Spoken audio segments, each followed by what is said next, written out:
What's up, everybody? Welcome back to the basement. We got Pete, and Rich, three dicks, here to talk about comics. We got Peter, and Dick. Yeah. I don't know. We got four kids walk into a bank. Aftershock's Dark Ark. Dark Horse's Critical Role. DC's Batman, the Red Death, and Wonder Woman meets Conan. Dynamite's Killer Instinct and the Librarians. Image's Angelic and Gasolina. And got Glitterbomb, the Fair Game. As well as Marvel's Generations, Captain Marvel, and Ms. Marvel. Plus, we're going to talk about the Punisher trailer, the It movie again, and we're going to be drinking. I got a whole new bottle of scotch. I've never had this before, so salud. Get your drinks. We'll see you after the credits.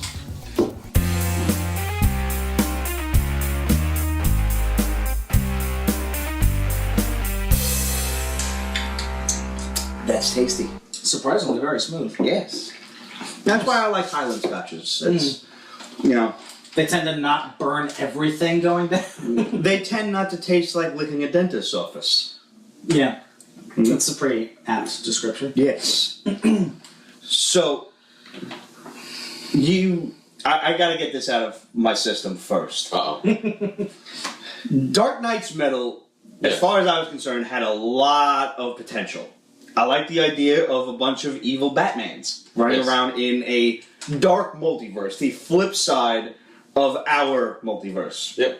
So, like, I'm wondering, you know, and they kind of explain a bit more of the dark multiverse in this and in the second issue of the core title, where I was wondering, you know, so you see how, like, we're not just talking about different planets or other, you know, dimensions, which is contained within our multiverse. We have different universes and then a whole other side of that. It's like some crazy amount of mathematics that I couldn't possibly understand. Oh, wait, you're still talking? I'm still talking. Okay. Yeah, it would require a lot of quantum mechanics. So you've got a whole other set of multi-dimensions, Right. but dark dimensions. Right. You know, like fucking one dimension is just the DMV. One dimension is constantly being in an elevator. Another is you're in traffic behind a little blue-haired lady in a big black Oldsmobile. And there's one where Gizmo Duck and Darkwing Duck are both teamed up in evil? Sure, why not? Okay.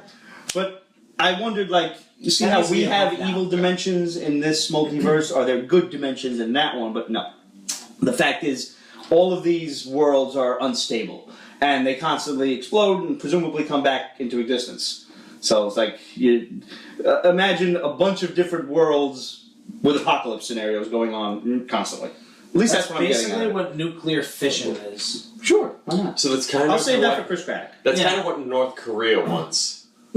Basically, right? Don't get me started on that. Okay. By the way, there are times, and I'm just going to say this. I was supposed to get you started on this. Well, you did. Uh-oh. There are just truly times that I love living in this country. And this has nothing to do with current politics because a device like this probably took a while to build and be around. But I wasn't sure if this was real and it took Chris Craddock to tell me, no, it's very real. Did you ever see G.I. Joe Retaliation? Yeah. Remember when they dropped those fucking telephone pole-sized tungsten steel rods from space? That's real. Really? That is very real. In the movie, it was called Project Zeus. In reality, which is even cooler, it's called Project Thor, the hammer of the gods.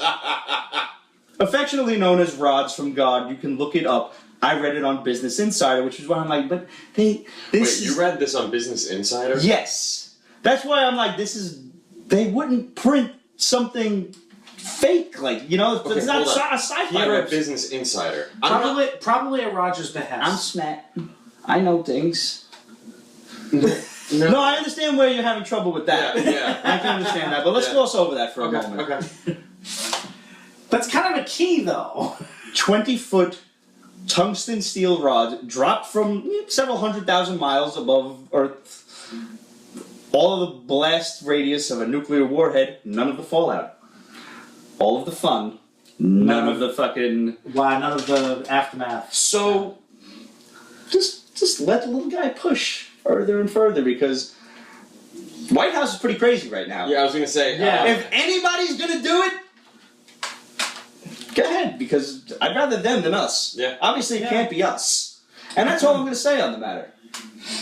Anyway, hell, there might even be a universe where he's ruling the world. Yeah, Who probably. knows? So anyway, that was Pete's-based politics, and that's why we leave politics out of it, because I'm just as crazy on that subject as I am with, say, everything else. Children getting killed in horror movies. Red Death. I love the idea of Batman, meets the Flash, and Yes. it's an evil Batman who his entire family got killed, and he needs the Flash to listen, go back in time, right the wrongs, bring him back, and he's like, nope, can't do it. Nope. He's like, all right, I'm going to steal your powers, I'm going to kill do it you, anyway. and he forces him into the Speed Force, No. and Do you know what was my favorite thing in the book? Is when when you first see him there, and he's got all the rogues' powers, Yeah. and basically you just come to that realization of they all have no idea what the hell they're doing, and Batman totally does. Mhm. Yeah. he's like, yeah, no, my toys are better. Yeah. Yeah. It's like, no, your toys are better with me. I had more fun with this book than I've been having But with then the he core still title. reverted to his own tech. Mm-hmm. Yeah. And technically appropriated from his own Rose Gallery of Villains to stop the Flash. Yeah. I have 3 seconds. In the core I don't title, there have been they're going back to when Darkseid sent him back in time with the Omega Beam. Yeah. And this otherworldly god from the Dark Multiverse has been eyeballing him since then, since the beginning of time, literally, because he was sent back to the beginning of time. The otherworldly god is named Barbatos. Yes. I keep saying Barbados. So can I tell you how many times I do that reading it? Yeah. Yeah. So that's one. And Batman, throughout a series of storylines, the Court of Owls, the whole Joker thing, he has been somehow infected or stabbed with some sort of weird otherworldly metal. Yes. So with me? Yeah. That was in when Endgame at the end of that. Well, no, not yeah. One of them was Endgame, yeah. Endgame when both he and Joker died. Yeah. And they were in the metal and Yeah. yeah. Okay. So that was one instance. Yes. There was something in the Court of Owls. Dionysium. That was one of them. Yeah. Nth Metal was the one that kind of being portrayed in the beginning issues of Dark Knight's Metal. Mm-hmm. They introduce Nth Metal into it because we've got Carter Hall now and Kendra as Hawkgirl, and making Kendra Hawkgirl Lady Blackhawk, nice touch. That was actually really well done because Lady Blackhawk does not get nearly enough play in the DC universe.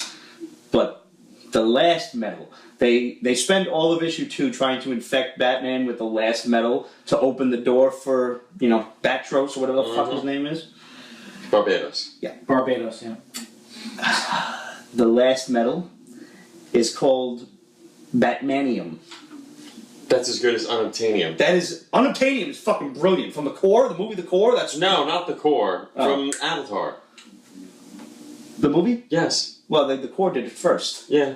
So... Unobtainium, really? No. But it worked in the Core. Which They I should have just called it Wanium. Yeah. Well, no. Apparently, Bruce Wayne's last name, the etymology, goes back to the term wagon, or to carry forward, because Batman is carrying these dark entities across the void. Don't ask. See, this is the type of bullshit that happens when you try to tie magic and supernatural Into somebody that's not. into somebody who doesn't have who shouldn't have the ability to deal with the supernatural. Right, and that's why I'm I like the idea of it, but this whole there are parts where I'm just this is fucking stupid. I know, but when he's got him strapped to the Batmobile, Yeah, that's fucking awesome. Yeah, You know? and I love the Batman, the man who laughs, the Batman who laughs, and he's got the Jokerized Robins on a chain like fucking what's her name from The Walking Dead. Mm-hmm. How great is that? Yeah. There are definitely parts of this series that I'm really enjoying, so I'm obviously going to stick And then with there's it. some parts where That just leave you scratching your head like you couldn't come up with anything else. Yo, what if we just call it Batmanium? Yeah, that's fucking great. And I like the fact that Barry is still present in his mind. Yeah. And I like the fact that he's touching people and making them old. Yep. Like he's absorbing all of their speed force out of them. Pretty wild shit. It was really cool. I actually like it a little bit more now that I know that, because I didn't know ahead of time that the Batman in this is from a dark universe. Yeah. I wasn't aware of what was going on, so it makes a little bit more sense now because I'm like, wow, Batman's really a fucking dick. Yep. I'm like, oh, now I know that he's supposed to be, but in this issue 2. Batman kind of ran away. He stole something from whatever it was, like where the headquarters of the Challengers of the Unknown or something, because they bothered to mention them. He stole something, and he was running away, and he was going to try to solve the whole thing on his own, like Batman is wont to do. Mm-hmm. And, the Justice League is trailing them. All of the rest of the Bat family are, they have their faces changed to look like Batman and everything, so they're fooling the Justice League. He's fooling Superman with little monitors that mimic his heartbeat and shit like that. But Superman's like, I've known you for years. You're my brother. You don't have to do this by yourself. And I'm like, you just fucking met him. You are literally from another universe, and he's from this universe. Make up your mind. Do you know him for years, or did you just fucking meet him? Because this is where, this is where DC continuity, you want to punch somebody in the face. Somebody should get dick punched for DC continuity. Dan DiDio. Sure. He's going to be at Baltimore this weekend. The last time I dick punched a writer, I got yelled at. By a judge. I don't think I can get away with it again, Rich. Love tap. Ding! So... Besides, those hurt as money equal. Yeah. Oh, yeah. yeah. If you get... Yeah, ladies, if you want to bring a man to his age, you don't have to actually hit him, you can just flick him. All you gotta do is graze him, and we turn into blubbering children. Yeah. Wonder Woman meets Conan. What the fuck was that? I liked it. There are parts I don't like. Mm-hmm. There are parts I really do like. Mm-hmm. I don't know why she doesn't know who she is. Yeah, that was a little weird. I don't know why she was using a different name or whatever when she was in Samaria. Yeah. Well, it's like Yana. It's kind of like a conjugation of Diana. Yeah, I get it, but why? But it's Gail Simone, so I'm going to trust it or just let the whole thing unfold for me. Yeah. Right. Simone's usually really good. Yeah. So... I don't like the fact that she's so depowered, though. But maybe the fact she doesn't know who she is why... I think that's why her powers are limited, is because she doesn't... Her mind... Because, those 8 or 10 guards could not overpower one of them. No, not at all. No. Not at all. And by the way, why did it take them this long to do this? Why couldn't they have done this when Franzetta was still alive? Yeah. That whole time I'm reading because at the time, everybody was so obsessed with Conan and Red Sonja. Doing all those team-ups and all that stuff, which makes more sense, but... Actually, this is a really cool fucking idea. The original script to Red Sonja had Arnold Schwarzenegger as Conan, but they couldn't afford the rights to the character and Arnold Schwarzenegger at the same time. Jesus Christ. So that's why he was Calidor. Mm. But yeah, this is a story that has definitely been a long time coming. It's a lot of fun. You already hate the villain, the guy who's forced into fight in the arena. Yeah. But I don't understand one thing. Let's say you've got these two powerful warriors, right? Mm-hmm. And this guy decides, you're star-crossed lovers, well, we're going to handcuff you to each other, and we're going to stick you in the arena and make you fight. Why fight? Stand there, and he's going to send out all of his guards to get you and kill the guards. Kill the guards. Yeah. Seems right. Mm-hmm. I'm sure that's what they did in Gladiator. I'm pretty sure that's what is going to happen. Because it's going to you know what? I think what's going to happen is Conan is going to say something that's going to jog her memory. Oh, sure of it. And then he's been trying. All right, yeah. It already started. It's I'm Wonder Woman. But you don't know anything, but you know that much. Yeah. Could have just went with Diana instead of. Yeah. We're going to go with Wonder Woman. All right. That's how you introduce yourself. And any of you basement fans out there, don't you dare just take that one little clip of me saying that. Oh, totally. Do it. Meme it. Hellraiser praise for you and your friends up down in Mexico City. Hope everything's alright. Yeah, man. Take care of yourself. Mm-hmm. Cheers.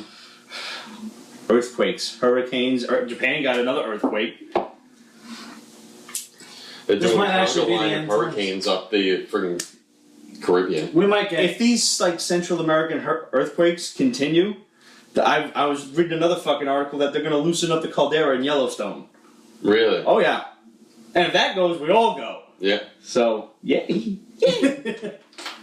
Not to mention there's that one island off of Africa that if it Oh, gets yeah, close to the sea, we're all fucked. In the Canary Islands, that's Cumbre Vieja. Mm-hmm. I mean, at least we've got 8 hours to get inland. Yeah. Well, at least I can run. Trish and I can run inland. Yeah. Dick. It's like, I just ran 13 miles. I don't even like to drive 13 miles. I wanted to go to the cloisters. It's too far to drive. 18 miles. 18 miles. That was 18. You ran there. Yeah. Through the southern tip of Manhattan all the way up. Just the tip. Yep. Always just the tip. Do you ever like just run headlong into a child? Almost. Yeah. I did that when I was a kid, and we were, and I was taking like a developmental class for skating for hockey. Yeah. When I run, I meet lots of new people, like paramedics. Yeah. No, I mean, in all honesty, I wouldn't be doing this type of mileage if it wasn't for the marathon. I know. That's in November, right? Yeah. No. You know what helps you train for the marathon? Whiskey. Whiskey. No. It's not fun when you Hold know on, the jokes. Hold on. Whiskey helps you recover from the marathon. Yes. Also true. I mean, you know, you can't do it, but I do know plenty of weightlifters that smoke pot afterward, just to kind of like relax all their muscles and everything. Really? Yeah. What do you got, like another 10 years? Huh? 15? What? In the educational system? What? Yeah. By the way. Just 4? Yeah. You old bastard, you. Yeah. Oh, man. You like, shut the fuck up with your 10 to 15 years. Yeah, pretty much. Like you can take your 10 to 15 years and fuck right shove off it. with that. Yeah. You can fuck right off. I like that line. That's good. Aftershock's Dark Ark. So, this book, if you read the Aftershock books, you could not turn to the last page without seeing an ad for this series.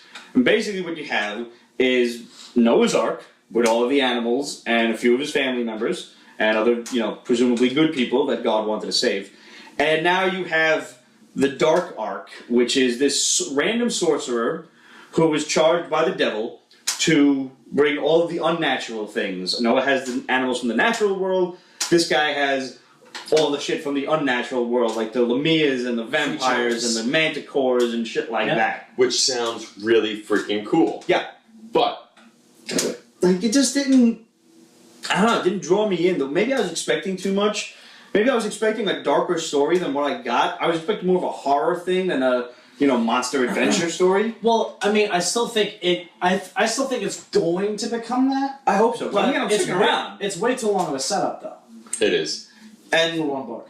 I'll tell you the first thing I was disappointed in was that I forget the guy's name in this, but he's a random sorcerer. And as anyone who's delved in dark magic knows, you basically sell your soul to the devil. Yes. And the devil was like, well, we're going to burn your soul, but if you don't do this for us, we're going to burn your family too.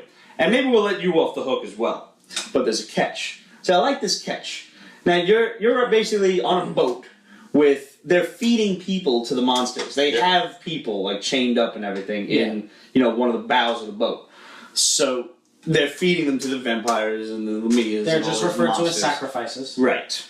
One of them happens to be one of the sorcerer's daughter's like best friend. Yeah. And she's trying to save her life. Right. So that's going to cause some problems down the line anyway.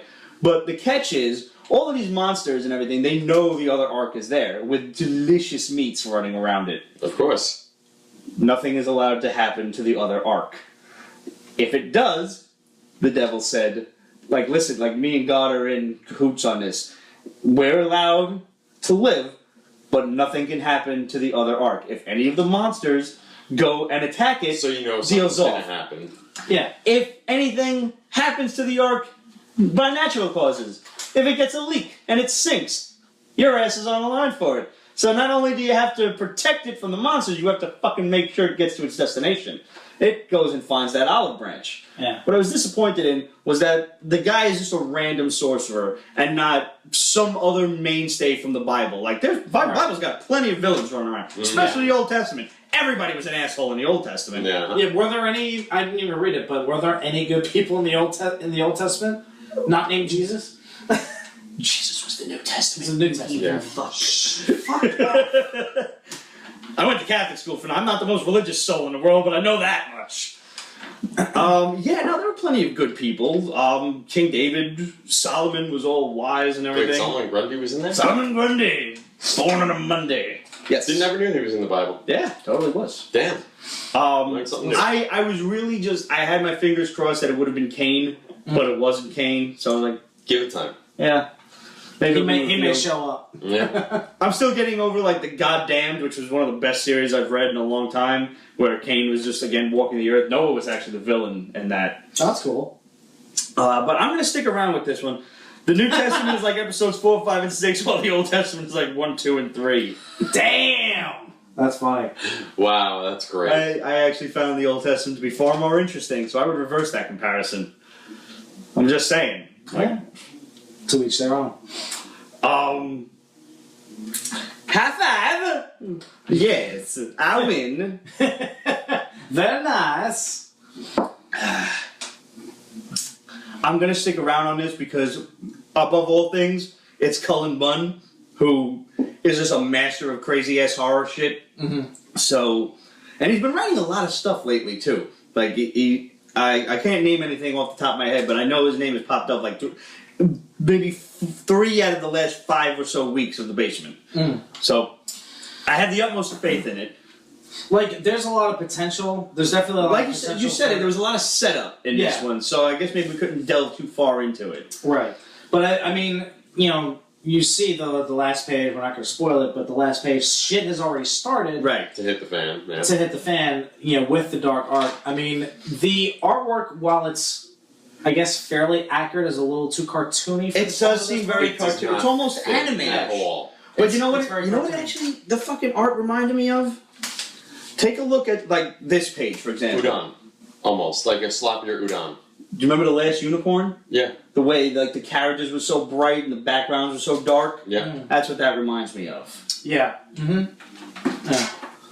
But cool series anyway. Is it a miniseries or who knows? Yeah. Aftershock just kind of does their own thing. I thought Animosity was going to be a miniseries, and that's proving to be, an ongoing at this point. Right. World of Animosity came out this week, which we'll talk about real quick. Are you reading Animosity? No. Any chance? All right, so do you? Huh? Okay. I picked up on this purely random. For the show. Out of nowhere, animals gain sentience. Oh, I remember you talking about this. Yeah, and like the first fucking scene was like a rat attack from fucking Pokemon. It was just a bunch of rats killing this exterminator. They can talk, they feel, they know what you did to them, etc., etc. Right. Yeah. And they've had a few spin-offs. They've had The Rise, which is kind of going to explain to you how and why this all started, although that's taking its dear old sweet time. And now they just opened up World of Animosity, where they're just kind of showing you other parts, of other fucking animals around the world that shit's happening to. And the series is so interesting that you don't even mind picking up the little side stories. So it's very, very fucking interesting. Yeah, I do remember reviewing one for the show, and I was very intrigued. Now I'm imagining sentient rats on the subway. Oh, God. Could you just imagine standing there and the rat's just reading his newspaper like, fucking L-Train, man? looks up and he's like, sup? How long do you think before it succumbs? The L-Train today, man, I heard. Yo, man, what the fuck? Hey, man, you got any gum? Yeah. Somebody should draw that. One of his brothers probably got run over, and that's should why get the L-Train Rick Sellis to do it. I got down to the L-Train at like, let's say 5 to 9. I would have been at work by 9:30. Got there at 10:15. Jesus. Fucking L-Train, man. It sucks. And I said this earlier. I've started this thing on Twitter called, like, I haven't started it, but I've started doing it with Basement Twitter, New Yorkerisms, where, like, the food cart is life, or I'll bitch about the trains or something that. Yeah. Or the other one.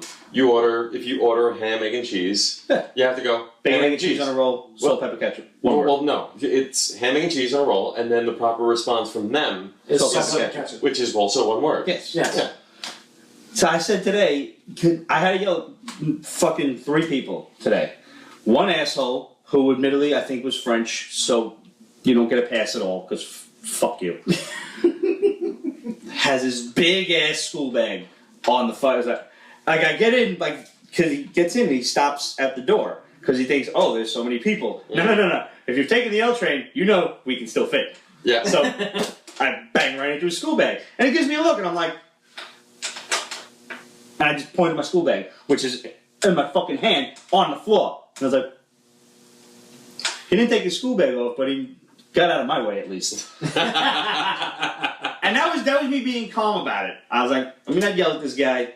It's morning. He's not from around here. First one. Then I get out of the subway, and there's fucking 4 people walking shoulder to shoulder down the sidewalk. And I'm like, I know you see me. One of you is moving. Nope. And it's 3 assholes in a suit and some broad. And there's one guy's got his fucking coffee, and I'm like, I'm gonna bang his coffee right on this guy's suit. Like, I was planning it ahead of time. And I will give you the slight shoulder lean. Yeah. If I think you're going to be courteous and return the favor. Mm-hmm. This time I leaned in this way. Bang. He moved a little bit at like the last possible second. And I lean over as I bang into his shoulder. God knows what happened to his coffee because it was out of my eyesight at the time. And I'm like, move the fuck over! Sorry. Yeah, casualty of war. And it was just like, I just kept walking. Like, please, just come back and say something to me. I told you please. the time where Trish and I were running, and there was these 3 girls doing the I love this story. the Sex and the City walk, where they were running on the sidewalk. Now Trish and I'm walking on the sidewalk. Trish and I are running on the sidewalk. We are as far over to the right as we possibly can get over, and they're not moving. These girls are not moving. So I can't. It's basically I either plow through you or I plow myself into a parked car. Take your choice. Right. So I'm sitting there and I'm going for the softer exchange. I'm big, I'm larger than any of them. And Trish lined up behind me. So basically, I just keep running. And you're not like a big dude. No. Like, you know, and then that's... And the girl tries to step out of the way at the very last second. My shoulder to her shoulder, bam. She spins around. She's like, you fucking asshole. And I'm like, next time move. If you would have moved, I wouldn't have hit you. Plain and simple. It's New York City, baby. We walk to the right. And then right. she yells back to me and she goes, well, fuck you. And I'm like, great comeback. And I just kept on running. And I had to do it again when I'm coming down at, it's 6:10 or whatever. Listen, it sounds like every day new on Bedford Avenue, people walking like they're the Roman Legion line. Yeah, fucking terrible. Apparently it's hard. It is. People just don't, they have no fucking concept of courtesy. They have no concept of right of way, which is literally to the right, get the fuck out of the way. I'm on the Step fucking to the stairs. right. If you're walking, step to the right. Yeah. I'm on the fucking stairs. The train's in the station with the doors open. And this woman is just lollygagging down the stairs. I'm like, I reserve the right to boot you down the fucking stairs. Yeah. And I fucking plowed right past her. You don't get an excuse me. I don't have time for excuse me's at that point. If the train is in the station, you should know, put a fucking hustle on. Or step out of the fucking way. Right. Get osmos into the fucking banister, hop over it, do whatever the fuck you gotta do. Get out of my way. I want to make that train. I didn't make the train, which pissed me off even more. Then I wanted to I'm just imagining like her fucking Twibby just being torn apart by a spiked dildo at that point because I'm a twisted motherfucker. You know who Johnny T is, right? Of course. You've seen Johnny T with the New York tourism? Yeah. If you don't know what you want, get out of the way. Get out of the way. If you're a slow walker, glove and boots. Get out of the way. If there's a train that's sitting at the station and you know you're walking slow, get out of the way. If you're not in a rush, you're not from here, get out of my way. And what did he say? What was specifically? Stay out of the road. 4 and 6 p.m. Yep. Yes. Between 4 and 6. It was 6:10. You're in the cutoff. You get a 15-minute grace period. Get out of my fucking way. Yeah. Anyway, back to the books. I'm calm now. I'm good. You wanted to discuss it. Yes. Yeah. Great fucking film. Absolutely. Holy shit. I did not absolutely love it. It's not perfect. No. There were things that they changed that I don't appreciate the change. And I think now at this point, it's been 2 weeks. We're gonna have a few spoilers in here, guys. So if you don't want to know about it, earmuffs. I'll wave to you when it's time again. I haven't seen it yet, but I don't care. I'll eventually see it. But whatever. Well, you know what? You can actually compare a lot of the things I'm gonna say to the original TV movie, which I'm sure you've seen. No, I haven't. Really? Where were you in the 90s? Alright. Okay, let me start off. First thing that I really liked, you don't know who's going to commit suicide now. Because you have 2 candidates to commit suicide. It has to still be Stan. It has to be. I don't see them killing the only girl. No, definitely not. I don't see that. You're going to need some hot piece of ass to cover her. But I like the fact that now you have the opportunity where it could be one or the other. And I love what they did to Stan, that if it still is Stan who commits suicide, that girl... That's definitely a good reason. Holy shit. Yeah. Yeah. I'm glad you brought up Stan because I questioned why they changed his it. You know? It is a shapeshifter. Yes. And in the book, he was confronted by these dead kids, these monstrosities that drowned in the standpipe, this big ass fucking water tower, you know? That seemed way scarier than a broad from a painting. I don't know, man. That broad from the painting fucking creeped me the hell out. I don't know, dead zombie kids? That's close up. I was okay with the chick. Like, actually, I would say out of all the things that in that movie, that was one of the moments that, like, when she's standing behind him and then she just drops the flute, I was like... The leper got me. The leper got you?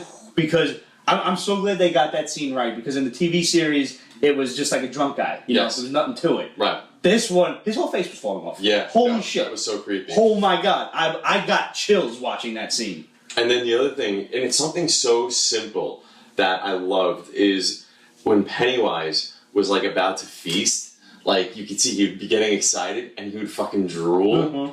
And it was just like something so like, so simple, but it's just, God. Another bit of subtlety that I really like that, again, they glossed over this in, because the concept of, you know, it being so otherworldly is a little lost on a lot of people. But, did you notice all the turtles? yes. Loved it. Yeah. Loved it. Even if they don't go into it, just that enough. Like, just them dropping the images, I think is enough. And did you hear about, in the original, John Ritter had actually asked, I think it was one of the producers of the original movie, made for TV movie, whatever. Yeah. But he basically was like, so, are you going to incorporate the turtle into this? And he's like, what turtle? Really? And he was like, okay, and that was the last deal. Brought it up. He's like, okay. The other thing I really, really liked, I liked the fact that doing the ritual of Chud is going to be impossible to do visually. Yep. And I like... Hell, the deadlines were going to be pretty tough to do, and they pulled that one off. Awesome. They pulled that off way better than the TV series. Yes. And in this, I like how they instead made it all about fear and conquering fear. Mm-hmm. And how that was what was able to beat it, or Pennywise. Mm-hmm.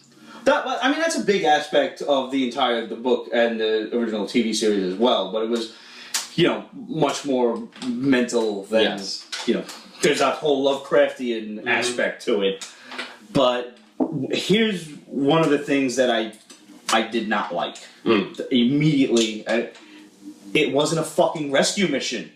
He never kidnapped Bev to fucking...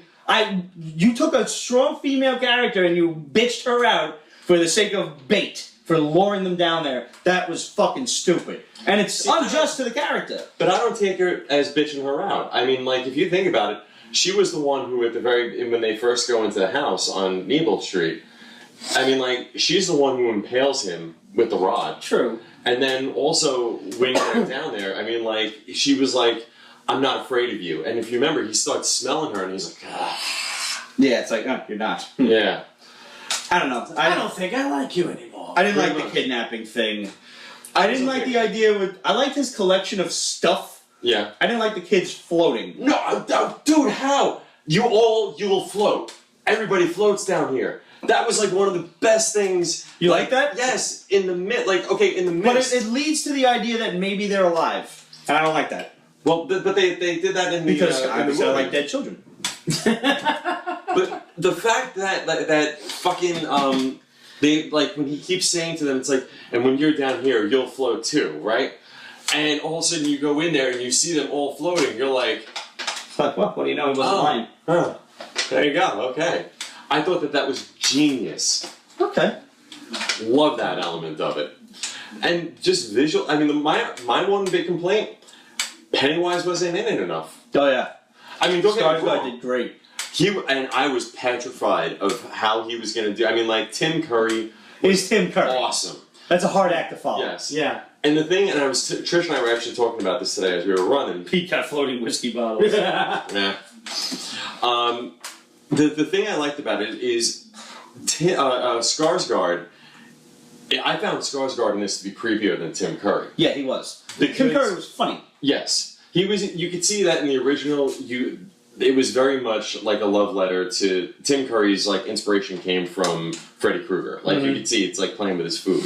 Yeah. In this, like in the first scene with Georgie, That was spot on. Yes. With the exception of them not finding the body. Yeah.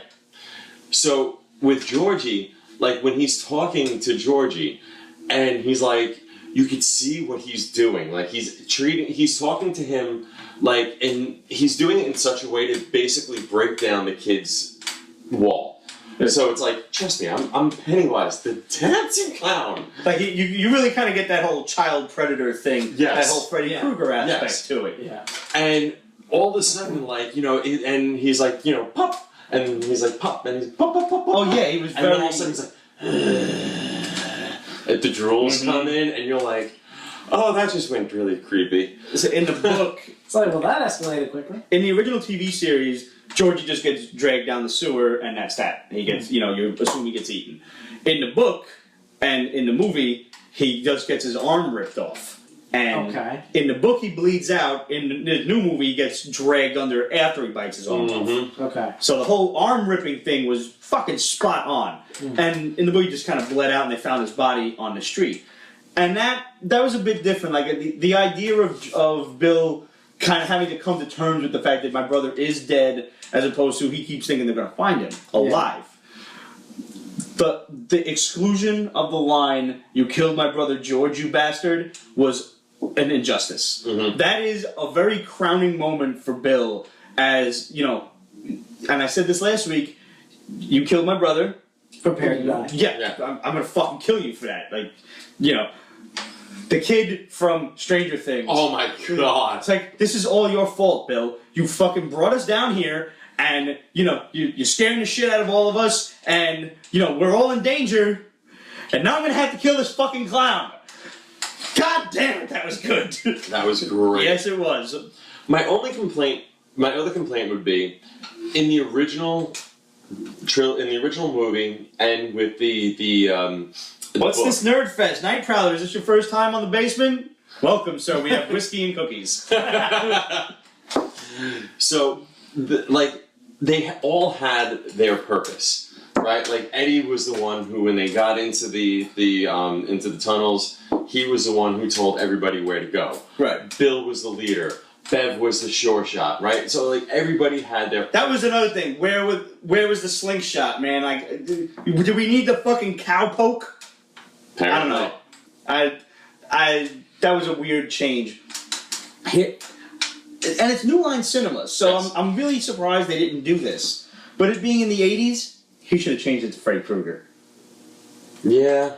Why was... Well, they had the Nightmare on Elm Street 5. I know, that's why it would have been perfect. Why was fucking, what's his name? Richie afraid of clowns? That was a little too convenient for me.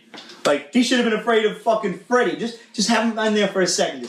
Just get the fucking claws And you know shit. Robert Englund would do it again. Absolutely. Absolutely. Shit, man. But overall, I really thoroughly enjoyed the movie. Here's my one fear. This one was great. It was phenomenal. I can't wait for it to come out on Blu-ray. I'm going to buy it. The problem is, nobody expected it to be good. And it was $35 million to make. And it made it fucking quadruple that in the first weekend. In 2 weeks, it's already domestically over $200 million. Yeah. Yeah.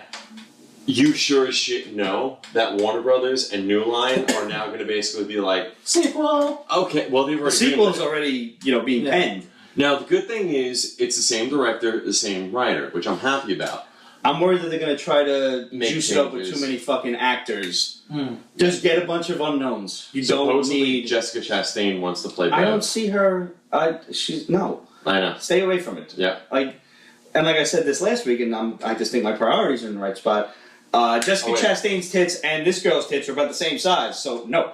No, do you know what was Bev is supposed to be a very buxom woman. That's why Annette O'Toole was perfect. They asked they asked the kids who they would want to play them as adults. Okay. Ben Hanscom, the actor who plays Ben, goes, I want Chris Pratt to play me as an adult. And I was like, dude, that would be fucking awesome. I read something to the effect of, like, mentioning Chris Pratt playing Ben, and I wasn't sure. I didn't know that they asked the kids. Yeah. That's cool. That's pretty cool, actually. I don't remember if it was that article or a different article where they were trying to say who they would love to get, or if it was just the kids saying it. And I remember somebody was saying Bill, they would love to get Jake Gyllenhaal. Yeah, no, I don't think either. Jake Gyllenhaal should be allowed anywhere near movies. HR says, I'm surprised you remember that from last week with all the drinking you do. Oh, come on. I was fucking practically sober last week. Practically. Practically sober is a pretty wide range. Yes. Well, great on a curve. Is that a bell curve or a combat You know what's curve? funny? Is I'm looking at the fat kid in the movie who played Ben. I don't know the actor's name. Please don't go, girl. Oh, yeah. No, the New Kids on the Block references fucking hilarious. No, but I swear to God, maybe, I don't know if all the fat kids look alike, but he looked like the fat kid from Billy Madison when he was like, no, stay here. And his fucking face is just jiggling. So I'm looking at the kid, I'm like, eh. I'm just saying he looked like him. I'm like, you could be his little cousin or something. Oh, my God. Oh, and just a quick shout out to, I don't know the actress's name, but the girl that played Bev, she's from Brooklyn. Really? Yeah. That's awesome. Yep. So, hopefully she sticks around forever. Yeah. Because, hey, Brooklyn. Yeah. Alright, what book are we doing next? Alright, back to the books. What are we doing next? Oh, should we wait them on so that if they did... Oh, yeah, we should. You can take the earmuffs off now. I've heard Christian Bale as Bill. Christian Bale is one of those method actors that I think if any actor could pull off a believable stutter, it's probably him. I'm actually okay with that. Given, like, the guy, you know, he gained... Did you see him? He's playing, like, Dick Cheney or some shit in a new movie. I don't know if it's Dick Cheney or... He gained, like, fucking 40 pounds. Well, did you see him in the Machinist. Yeah. It's exactly the opposite. Was it right before... Right before Batman, right. So Right before Batman. He had to Hulk up in like 3 months or something like that. Yeah. Now he's fat. Purely for a role. He's one of those guys that really throws himself into it. Yeah. Which is awesome. I think he'd fucking bang his head against the pole just to get a stutter. Like, he's one of those guys. Jesus. Pete, did Bev kill her father in the film? My friend's husband and I were arguing about it. I mean, kind of looked like it. She cracked his head with a fucking toilet bowl top. In the book, she doesn't. She did not. No. And that's another thing that this annoyed me. He did not say, "You make me worry, Bev." I worry. I worry about you, Bev. I worry a lot. Yeah. Was the line. And that's another one that I feel is very important because she's not making him worry. He has a daughter and he's naturally worried. And that's another thing. I don't like the fact that they turned him into like a pseudo-sexual predator either because he wasn't like that. Pseudo? But yeah, I know. It was straight up. He did one really fucking weird thing in the book. And that was like when she, word gets out, they think she's a slut, they're slut shaming her or whatever, and word gets out that she's hanging out with all these boys, and he's like, well, what are you doing with these boys? And he fucking feels her shit to make sure she's still a virgin. That's the only thing he did in the book. And while that's fucking nuts, that is nuts. That's Stephen King for you. That's Stephen King. Yeah. That is not, he's not having sex with his daughter. There's a big fucking difference there. Still fucking weird, but beyond extra weird, That goes in the super weird category. It's weird protective father, not sexual predator father. It's. I admit the line gets blurred. There are people out there that blur that line on purpose. Speaking of these kinds of people, if you were one of those folks that was concerned and annoyed that the orgy scene was not in the movie, seek help. Just gonna leave Because that if there. you actually thought that was going to be in the movie, Yeah. Why would you think that? Why would you want 12-year-old kids in that kind of scene? I don't even want, I don't watch bukkake fucking porn, so I don't want that when they're older either. Even if they made the transfer, just have them all fuck when they're older instead. No! I can see Vivid doing something where it's like the adults dressed like the kids. They're probably filming it now as we speak. Guaranteed. Ugh, just... Alright, let's move. Yeah, We've gone to the dark side. We've gone to hypertard. Yeah. Killer Instinct? Orgy scene, yes. Absolute orgy scene. Just... Look it up. Yeah, Google it, because a lot of people were asking Stephen King about it now, and he was like, what, I wrote it fucking 40 years ago. Shut up. Times were different. Yeah, well, that's very true. Yeah. Very true. Killer Instinct. Yeah. When was the last time you gave a Dialogue? shit about this game? The dialogue in it was god-awful. Who are these Holy fucking characters? shit. Exactly. Where's Orchid? Where's Jago? Where's Fulgore? Where's Cinder? Glacius? Where's Saberwolf? Where's fucking anyone? That Nobody. Totally familiar. Nobody. They're not in this book. It's like having a Transformers book, not having Bumblebee, Megatron, Optimus Prime. Right. It's like, who Starscream. gives a flying fuck? And it's weird. I actually took a flyer on the game for the Xbox One. I played it for about 2 days, and then I deleted it. Basura? Yeah, it was Basura. Yes, a Killer Instinct comic, Age, and I was so excited for it. I'm like, cool. That has This was a nothing cool to fucking do with the game. with the game. But the even thing as a standalone story, it was just so meh. It's Right. post-apocalyptic, blah, blah, blah. People with spirit animals, blah, blah, blah. Yeah. Vampires, blah, blah, blah. I forget who the publisher was, but this was years ago. Back when Magic the Gathering was fucking huge, right? They did comic books for Magic the Gathering. They had By the their way, expansion. it's still huge once you get outside of New York City. Really? Yeah, it is. Wow. You go to a comic book store, it'll be like comics, Comics? tables for Magic the Gathering. Well, tables for Magic the Gathering, Hero Clicks, and Yu-Gi-Oh. Yeah. Those three. Really? Those are the big three. Yeah. Because my buddy Joe Peluso used to own Mint Condition Comics up in Port Washington. Same setup. He had his newsstand set up for the comic books and his boxes of high grade stuff. Yo, Demetrios, you got people playing fucking Magic at Anyone Comics? I'm curious. I've never played Magic. I always like the artwork on the thing, The though. artwork was phenomenal. I mean, that was what drew me in. Yep. In the first place. Kate said saw that at a shop in Baltimore. Big game room in the back. Exactly. There are places in there where it's a comic shop that owns 2 floors. The bottom floor is all comic books. The top floor is the game room. Mm-hmm. Every time And I they think hold about they hold shit like tournaments this, there every month. They hold Magic the Gathering tournaments there every month. All the other collectible, games like HeroClix, like Yu-Gi-Oh, all that shit. They hold tournaments there every single month. it's like that in the comic shop I go to too. Absolutely Yeah, said. And so- that's like Minnesota, some shit. Yeah. Oh yeah, I guess out of New York. Yeah. Once you get outside, It just reminds me of But now Matthew tagged me in the Dungeons and Dragons video on Yes. Facebook the other day. Even my father watched that shit. Me and my father used to watch that. I cartoon love that all the time. cartoon. It's so phenomenal. Yeah. And it's been ages since I last saw it. I mean, Like, I was in it. I was a toddler. like I told my or, friend Chuck, a very young your child. best bet is to go and get the DVD box set. You probably get for like $20. And Yeah. It's got all sorts of ooey gooey I've extras. been looking for And something you to even spend have money the on last- Amazon the for. audio That's recording of the last episode, which never got animated, but you can at least listen to it Right. and see how everybody got home. Yeah. Which they did, except Venger followed them. Season 2 was supposed to be Venger in our world. Ah, okay. Totally different ball game that the writers were like, oh, we got plans, and then canceled. And then the best part was, I don't know if you remember, but when they got back to Earth, none of their weapons worked. Yeah.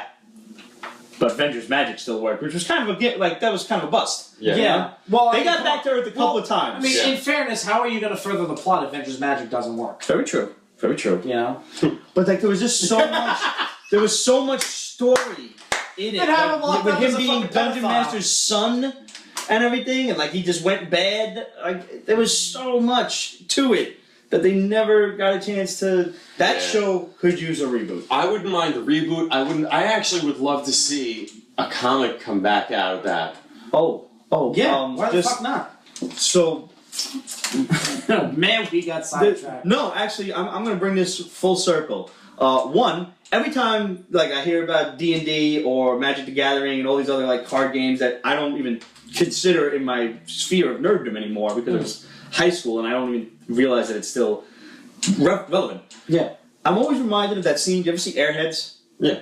Where it's like, yo, I played D&D too. I don't know, like, that's always what I think of. But nerddom and everything. Now, tomorrow and all this weekend, I will be in Jersey at the Supernatural Convention at the Meadowlands for autographs and panels and all kinds of stuff because just it's very specific. Nerds! So, can't wait for that. Hopefully, I'm going to get my first appearance of Negan signed by Jeffrey D. Morgan, too. CGC won't be there, but I'll turn it into CBCS afterward. There you go. But now... I'm sorry, go. Finish your thought. As a little side thing of nerddom, the weekend, Halloween weekend, is like October, 26, 27, 28, something like that? 28. Yeah, whatever that weekend Friday is. night, 28th, I believe. Chiller convention at a hotel in Jersey.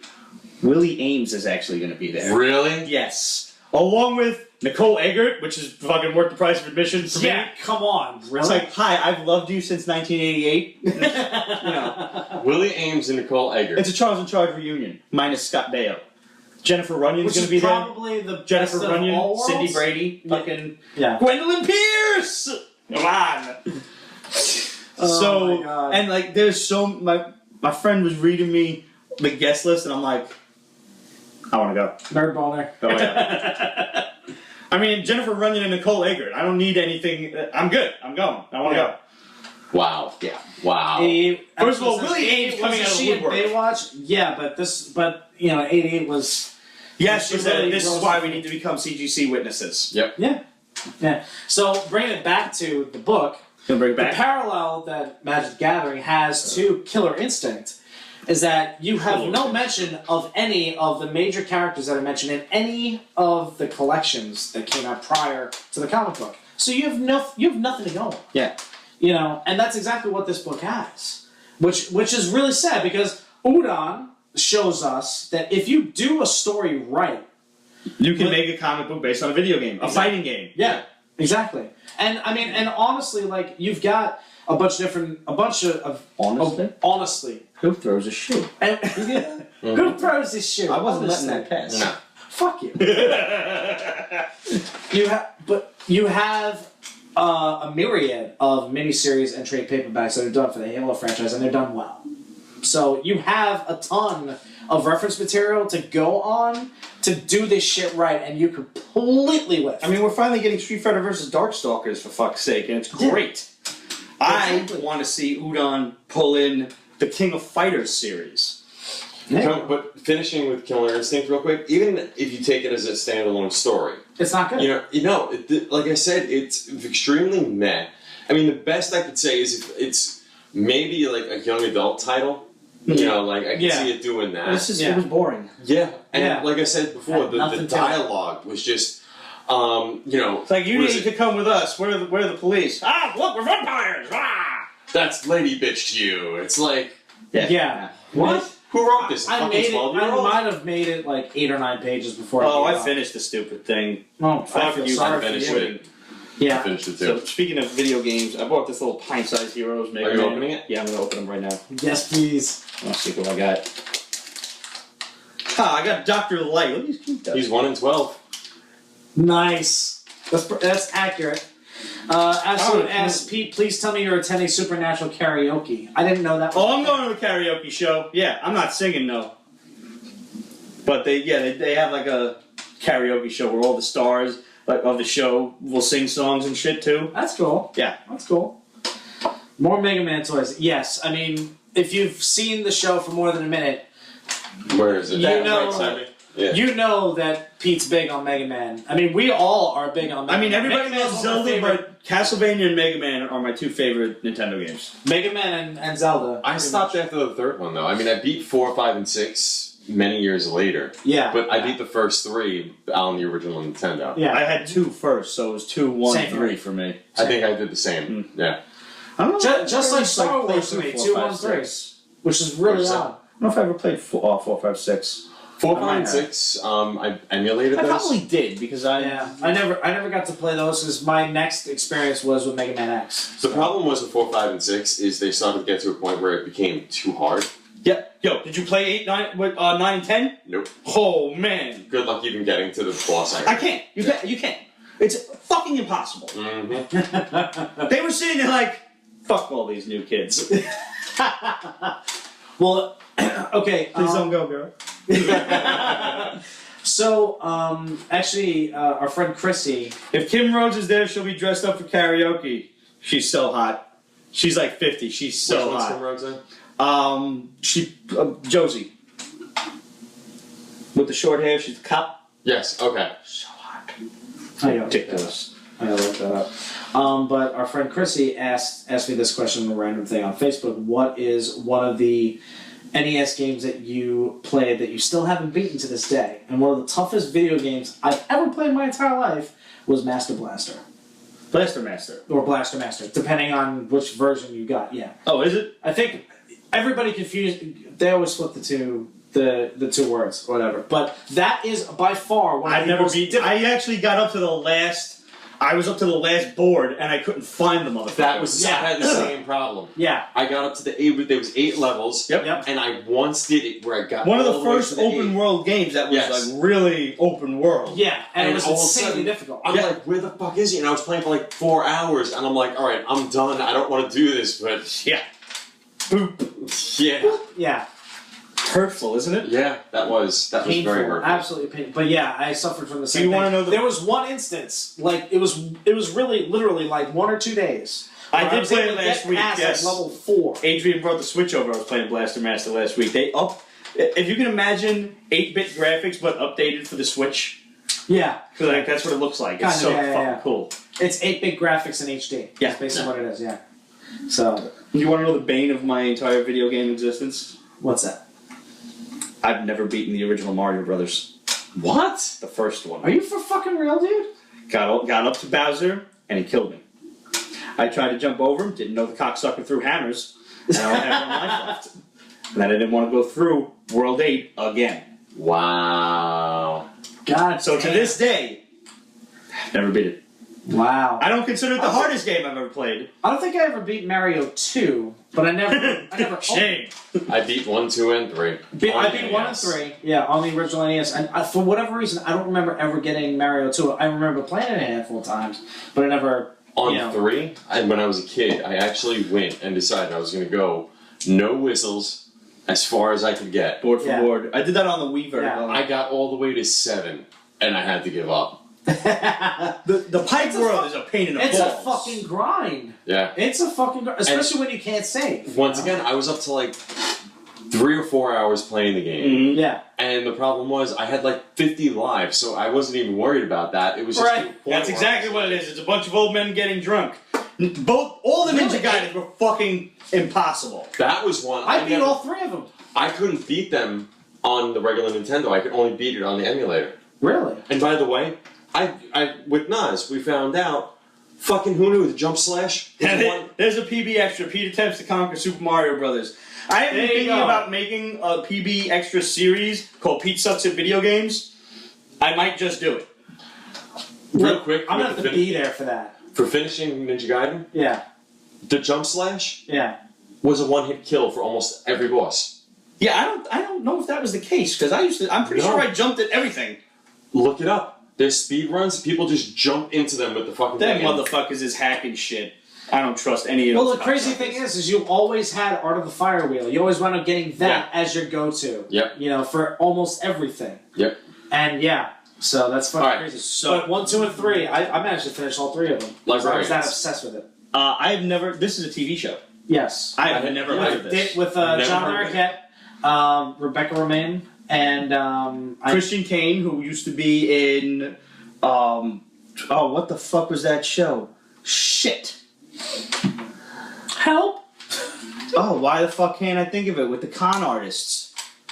They used to they were like Robin Hoods. They used to con. Yeah. Okay. I know what you're referring Not to. Burn Notice. No, the it other wasn't that. one. It wasn't that. It was a full team. Like Burn Notice was like 2 or 3 guys. Yeah, it was a But full this team. is a full team of people. Yeah. Oh god, I can't fucking think of it now. But him and the cute little redheaded girl, I don't know who she's. I never saw the show, but like reading the book, you see the photo of the cast of the show. I'm like, oh, this John Larroquette. This oh, this book made me want to watch the show. Because it sounds like a cross between fucking Doctor Who meets Supernatural. Here's what I said. It was The Matrix meets Doctor Who meets Buffy meets Leverage! Thank you, Kate. Leverage. There you go. Meets Scooby-Doo. Yeah. It was like take all 4 of those combined. And it's in like fucking season. It's like past season 3. Like, where have I been? I have no. What channel is it on? Like TNT or some shit. Oh, okay. That's why. That's why. Here was my problem with the book. Of reading it. I just felt like nobody had any personality. Like, the story was interesting. I think they're trying... Sorry to cut you off, but I think they're trying to appeal to fans of the show, so you don't have to go through character development? No, I don't know. No, it's because it's fucking Dynamite. Yeah. It's a shame it's because it's Dynamite. And, like, what Dynamite does right, they do right. Like, the Shadow and when they used to do the Phantom... And, like, all of those, like, really old-school classic characters. But when they try to do nonsense like this, where either they'll adapt a TV show or something like that, and you're just sitting there like they do Wonder Woman 66, they did Batman 66, and then they did Batman meets the Green Hornet, they did Wonder Woman meets the Bionic Woman, and all of this stuff. Whereas they did... Those are boring because they're like, reimagined TV episodes. Right. But now they did the $6 Million Man and then subsequently the Bionic Woman after that as just reimagined modern day characters. And it was fucking awesome. Both of you were right. Definitely a comic for the fans of the TV show. And the like... Gollum! Fucking... Sorry, guys. Yeah, I do want to watch the TV show. Sorry. Yeah, I understand. You have to get that out. Yeah. What the fuck was I saying? I lost it. Oh yeah, but one thing I really like I said, they reimagined the $6 Million Man. Yes. Obviously, in modern fucking economics, $6 million don't get you too far. Nope. Especially when you're talking about basically 3/4 of a cyborg dude. Yeah. It was $6 million a day to run him. So that's interesting. And the sound, they even got the sound in. It was the parts moving that made that sound. Yeah. I was like, that's fucking awesome. And they didn't try to like onomatopoeia this shit or anything. It was just like, do you hear that? What is that? It's like, oh, it's the Bionics. Like, okay, I'm good. You brought it up, we're good. Sold. Well, that's a far sight better than Michael Bay doing the classic Transformers transforming sound once. Once. Like, come on, really? The rest of it was just clanking metal. You're familiar with all the Pennywise memes, like, hey, I got this, and this down here, and like people climbing into the sewer, and one of them was like, hey, I got Transformers 5 down here, and fucking construction guys just sealing the whole thing up. Yeah. Well, I still want to watch it. I like my favorite meme of that. What's that? The Eli Manning one where it's like, I have a defensive line. I've got an offensive line. That's great! Yeah, my favorite one is like the double meme with Pennywise and Ronald McDonald. It's like, you don't scare anyone, and then Ronald McDonald says, I've killed more people, more children than you, motherfucker.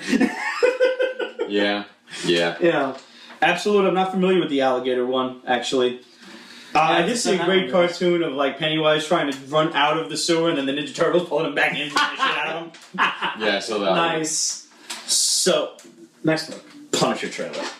Oh my god, dude! How fucking good was this shit, dude? They shocked the shit out of me for putting one into there, and then the way they just cut it up and just holy shit. Talk about the video editor should get a raise for that. Yes, the video editor should win a fucking like the way it's all calm and he's with his family and they're like, dee, dee, and I'm like, wait, is that one? And not even that, they did an acoustic version of it. Yeah, before leading into the original. Yeah, and then it went like, I'm like, yes. 1,000 times, yes. Yeah, absolutely. Yeah, we all had an instant nerdgasm. Yeah, like, we were just like, I mean, I basically threw my hands up like a champion. I'm like, yes, this is awesome. I'm watching this at work. I'm like, one. Nothing. Beverly is Frank Castle. Yes, he is. I mean, like, just watching that trailer. Yes. You're just like, holy shit, man. I said this to you the other day, which was yesterday. He deserved an Emmy for his performance in Daredevil season 2. That third episode when they picked the third or fourth episode, whatever it was, when the police finally picked him up, the graveyard scene, that hit me so fucking hard. I mean, it took a lot to not cry. It really did. I actually thought the scene when he was talking to Karen in the hospital was even more emotional than that one. I agree with you on that. When he's talking about his son's toys, I don't know why. I'm like, Yeah. Oh, I mean, well, what's the penny thing that he says? 1 shot, 2 shot, penny and a dime. Yeah, there you go. Penny and a dime. Yeah, that's the one. So yeah, like, and the idea that there's more conspiracy to like how his family wound up in Central Park and everything. Mm-hmm. So I'm interested to see how this turns out. I can't wait. And for anybody who's saying why did they sneak into his house and shoot his wife, I think he's just having a nightmare there. Yeah, that's a dream. We've already established that they were in the park in Daredevil. They're not going to change that. Yeah. So, Absoluta just asked us now. There's a rumor that the Inhumans might be canceled before it even starts. I heard this. Because the new posters, are not saying season 1, they're saying the complete series. Holy I've heard though. Shit. But my thing is, I heard that the first episode is just pure trash. Here's the thing. I believe Marvel fucking kicked itself in its own ass by putting it in IMAX. Yeah. People expected too much out of a TV show. And not even that, you put it into IMAX for a 45-minute episode. And you really thought people were going to watch it? I thought it was the first 2 episodes. Like yeah. Almost 2 hours. Okay, but even still, you're putting 2 episodes into an IMAX movie. Right. People were expecting too much out of the graphics of a fucking TV show. So imagine like you're sitting there watching, Agents of S.H.I.E.L.D. or Flash or something in an IMAX screen where you're going to see every flaw in the graphics. Yeah. It's not going to work. No. Yeah. So that, I think, immediately dissuaded people from wanting to see it further. Yeah. I think if they just would have let it be a TV show and stopped with all the fanfare, it would have been better received. Yeah. That being said, I'm certainly going to watch it. And the idea that it would get canceled before it's even started, before people have actually seen it and been able to formulate an opinion, it is premature. And I also think that Disney will just send it over to their own Netflix account, whatever Netflixy thing that they're doing for 2019. Yes, they'll just send it over there. Yeah, most likely. I don't see them canceling a series until they've been able to tell the story that they want. It probably won't air on network TV. And Kate's right. Transferred over. It's airing on a Friday. Really? Only fucking, who's home on a Friday? Well, they did the same thing to Me when Constantine. I'm broke, but that's besides the point. Exactly the same shit. Yeah. And look how many people love that. Yeah.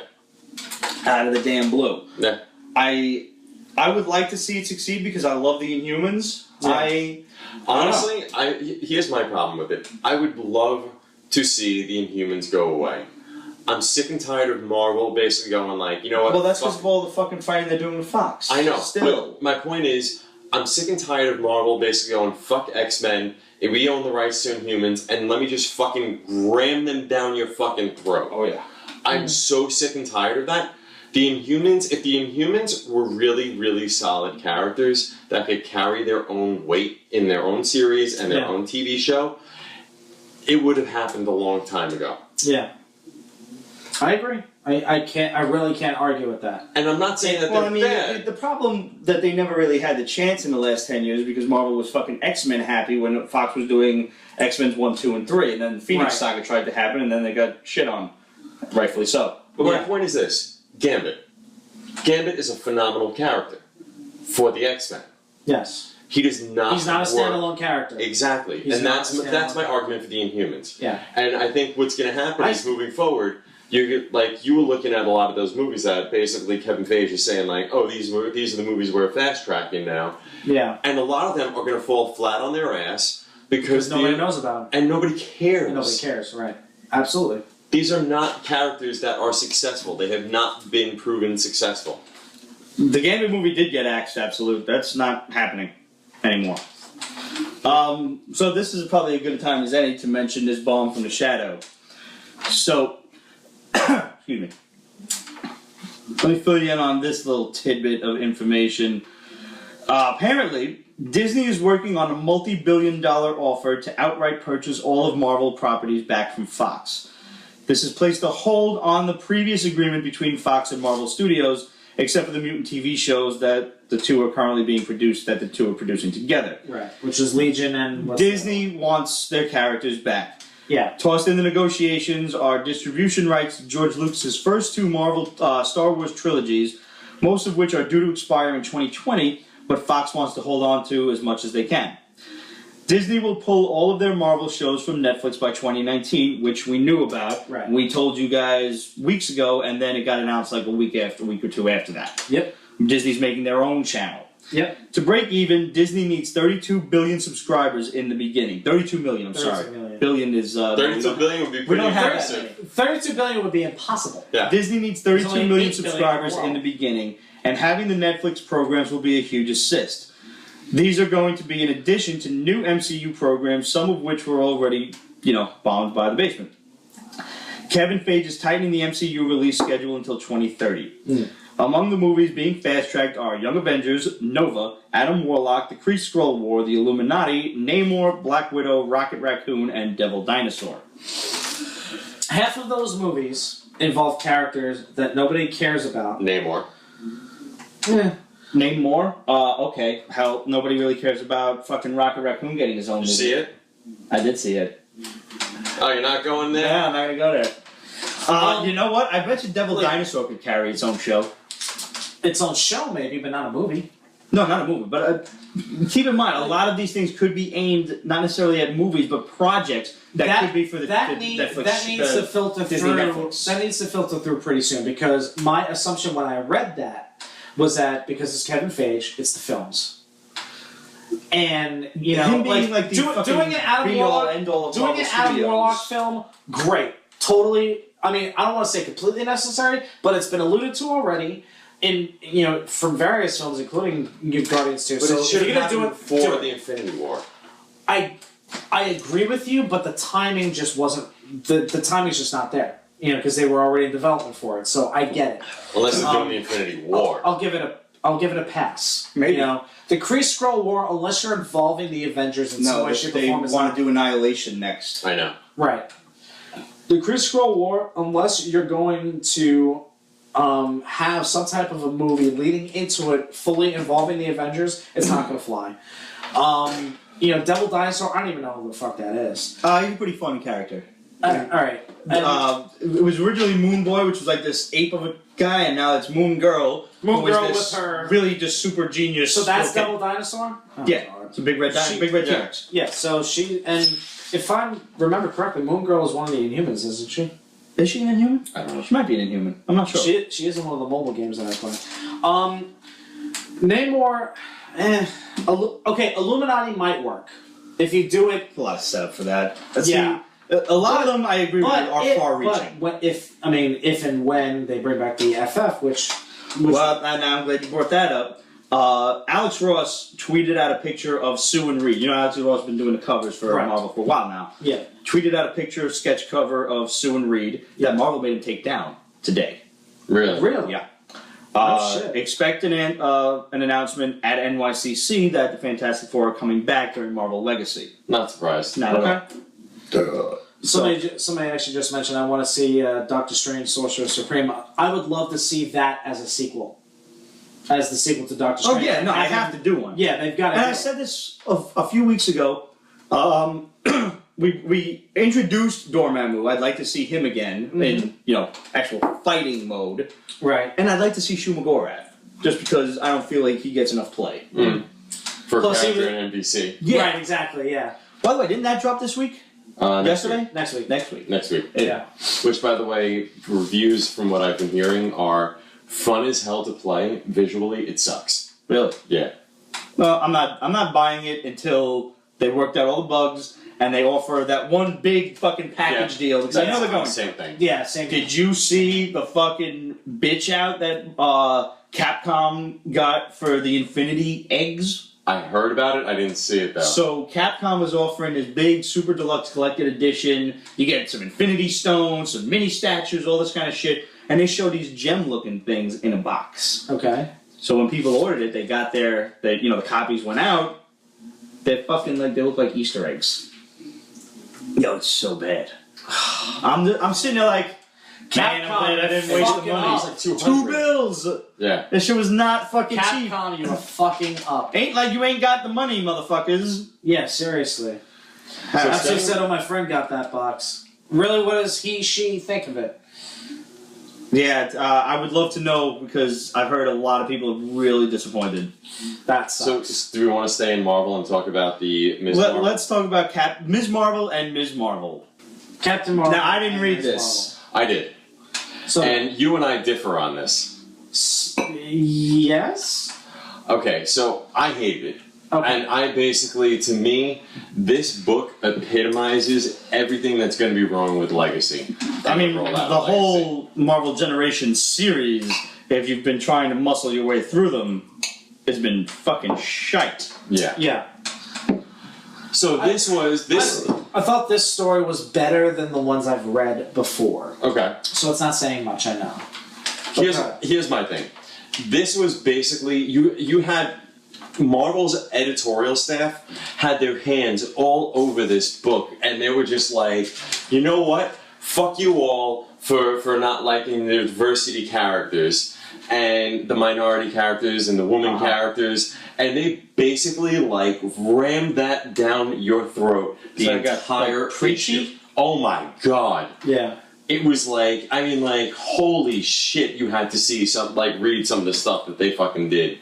I'm probably glad I didn't. Yeah, See, no, you would have gotten I angry. didn't, I didn't think. You would have probably ripped See, the I didn't book. think about that. I didn't think about that all that much. I kind of took it at face value. So that was probably, that's probably what causes the difference between you and me about this book. But I'll let you finish. But I mean, with that said, when the book was doing that, it was terrible. Right. Like, I mean, it was burn the book terrible. Yeah. But when Kamala was just doing her own thing, it was fun. Yeah. It was Like, fun. I had no problem. She's a with fun character. Yeah. She's been very well received as far as the whole diversity thing goes. Right. And but once again, it just goes back to that idea of Marvel just needs to fucking stop with this diversity shit, because just have the character out there, just tell a story. Yes. If you stop basically going like, Look, she's diverse, she's diverse, she's diverse. Yeah, no, I get it. I get it, because Right. Yeah. they had to kind of, push it when Kamala Khan was first introduced. Like, look, she's Muslim and she's a superhero. And, but I think within like the first, this'll really let's piss say, off the Muslims. the first story arc, they stopped doing it. And but I couldn't fucking deal with it when we read, what's her name? America. Oh my god, so you're saying she's Hispanic and a lesbian. Okay. Oh, wait, no, she's Hispanic and a lesbian again. Okay. So she's Hispanic and a lesbian. Alright, seeing a trend. Hispanic and a lesbian. Okay. She's Hispanic, I get it! Fucking like every... that was this book. That was this book to me. Yeah. If there was, let's But say, the like thing- 24 pages, I would say probably like 18 of them. That's doing terrible. that. It's like, when Sam Wilson became Captain America, it was fucking awesome. It was a logical step up for the character, and nobody really, it wasn't thrown at you. It was just, great, Sam Falcon's Captain America. This is dope. And you're good. And yeah, there were like some political stuff in his core book, but it wasn't, just eye-bleedingly fucking in your face. Yeah. I don't think. I mean, I still enjoyed it, and you know how intolerant I can be. You know. Me! No. Me of all people! No. So skip this? Yeah. Ah. Yeah. Have they done... Save your money. Have they done a Spider-Man one yet? They are. I don't think it's out yet, but I know they are doing it. The biggest problem I have is the dealing with the time travel and bring her back in time to meet a young Captain Marvel with the star outfit and all that stuff, and I don't recall her. I remember her being Ms. Marvel. She was supposed to be Ms. Marvel in this. It was Right. Ms. Marvel and Ms. Marvel, because Captain Marvel was her and Marvel. That was Right. last week. Yeah, Which I was really looking forward to. Okay. And that was So then, shit. Yeah. It was That's shit.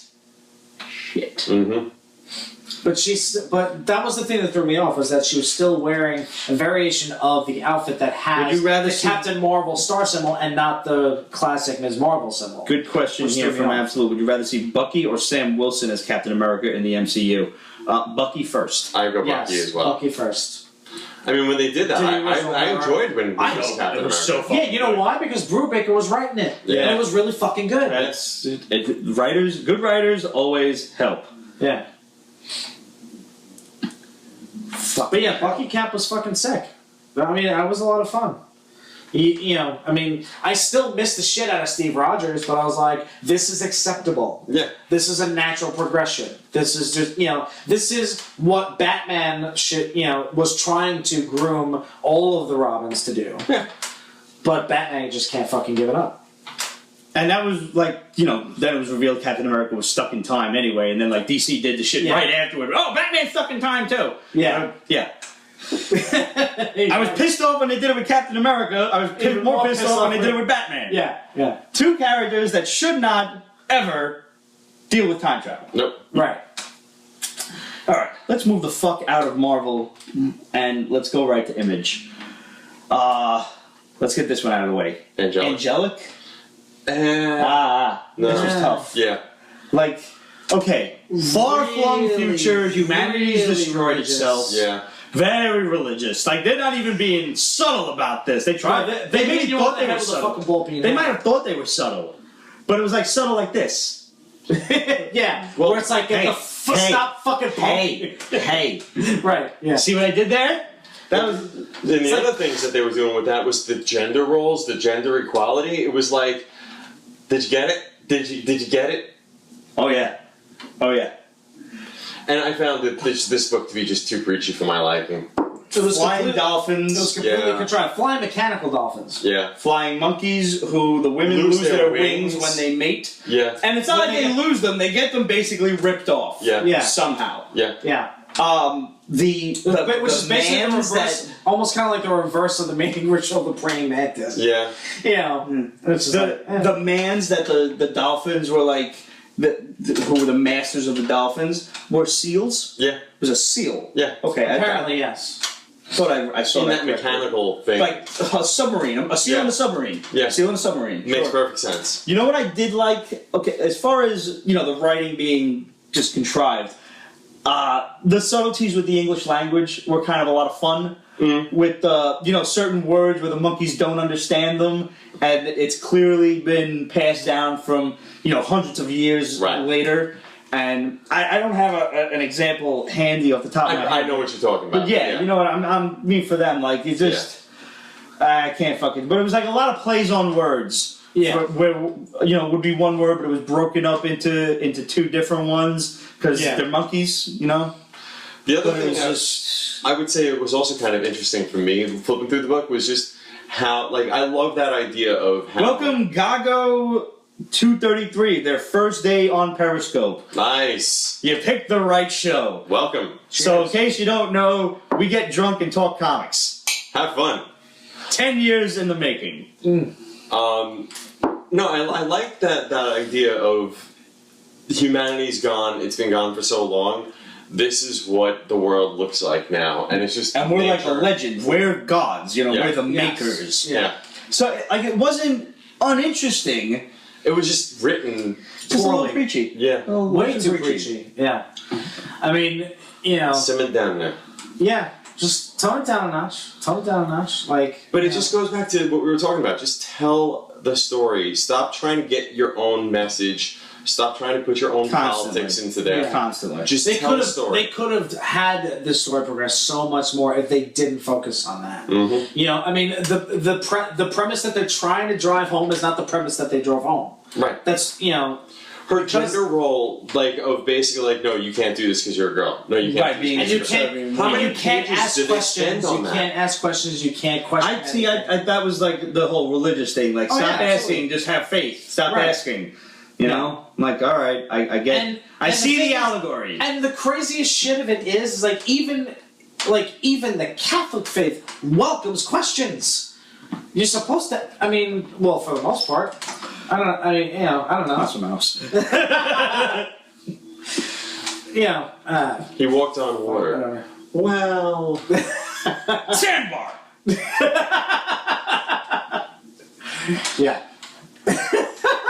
Now, Gasolina. what the fuck did I just read? Okay. Yeah, seriously. I'm gonna say sounds a little bit like C.S. Lewis does comics. That is probably a literary reference that I don't understand. Well, C.S. Lewis's book series has to do with a lot of, I think, religious allegories. Yes. It's like real books. Very, Yeah, real books. Actual books. Like the ones without C.S. Lewis wrote the Chronicles of Narnia. Oh, That book series. Yeah. Yeah. So it was like 6 or 7 books. yeah, Was he because also something Aslan was Christ. Not sure. I don't know Something that. with the This Way comic? But think that might have possibly, been him. maybe. But yeah, Aslan is definitely the Was Jesuit Beast. Yeah, it was just Jesuit Beast. Now, Gasolina, I want to first preface this with, I went into this book disliking it. Okay. Because all I could think of was that really fucking ridiculous pop song from a few years ago. Okay. Don't do it. I don't know it. Okay, good. So, yeah, because I avoid all I can do is I look at it and I hear it. I hear it, and now you all fucking hear it. See, that is what my singer Scotty effectively calls a mind virus. I like that. Pop songs like that are earworm. fucking earworm, mind virus. And the only way to get rid of an earworm is to talk about it to other people. So now it's in their head and it can get out of fucking mind. That's like the Ring. Sorry, guys. Go sing it at work tomorrow. Well, it's Friday, Can they you might explain allow this? it. 'Cause Okay, here, because I had to read the back of this to Okay. kind of figure out what was going on. Yeah, like it was like a 3-page exposition at the end of the book. Yeah. You've got Which, by the way, basically if you have to put a 3-page exposition at the end From of the the book to writer, as a understand letter, yeah. Then doing Mexican it drug wrong. cartels kidnapping this, rich landowner's farmer's son to ransom off. Yep. And this guy who was married to this like ex-government spook kind of gal who used to kill people. He's a doctor, I think, or she's a doctor, and she kills people. she's a doctor, he's an assassin. I thought it was the other way around because they're like, what's it like being married to her? Right. I don't know. Yeah. Either way, They're one of them's a fucking assassin, ambiguous. one's a doctor. Okay. yeah, Because they're talking to ambiguous. him. They're like, is this the doctor? And he's like, yeah. So I think he's the doctor. This brings up a very interesting correlation because we watched The Conjuring last night. And the husband and wife team, the husband does most of the talking, but he's not And Lorraine Warren. Right. Yeah, he's not the medium. She's not the medium, she is, Yeah. but he's got the knowledge. Right. Like, he drives the point home. So I think this is a similar situation. He's encouraging the landowner to like just pay him the money and get your son back. And he's Okay, like, how about if I just pay you to kill him? Okay, but what's up with the bug bites Well, that's something that hasn't been explored yet, but this is and the bump? this is a crime story, and they're planning on adding bugs and monsters. Because why not? Or some type of ridiculous venom that's, going around. Think Dusk Till Dawn, where it's a crime story, and then vampires. Yeah. And I'm okay with it. Like, honestly, I wasn't interested in it until the monsters. Then I'm like, alright, now I'll stick around. See, to me, I was These little like, alien things, like, they look like little scorpions or something, just burst out of this kid's stomach. Yeah. And we all know how I feel about killing kids. yeah. Right. So, To please me, don't call the police on me. I was like, when it was with dealing with the bugs and the aliens and whatever the fuck they were. I mean, like, I was like, all right, this is kind of cool, but then all of a sudden it started going into all that other shit. And I was It kind of went It reverse. introduced it to you in the beginning where they're Yeah. like, these guys were shooting at each other, and they're like, nah, these don't look like gunshots. And they were like, obviously These are those bites. like These are giant bite bull marks. weevil fucking things, or, Yeah. And then it sidetracks to the kidnapped kid. Yeah. And then right at the end, alien fucking bug thing bursts out of Burst through and kills Scorpion thing. Right.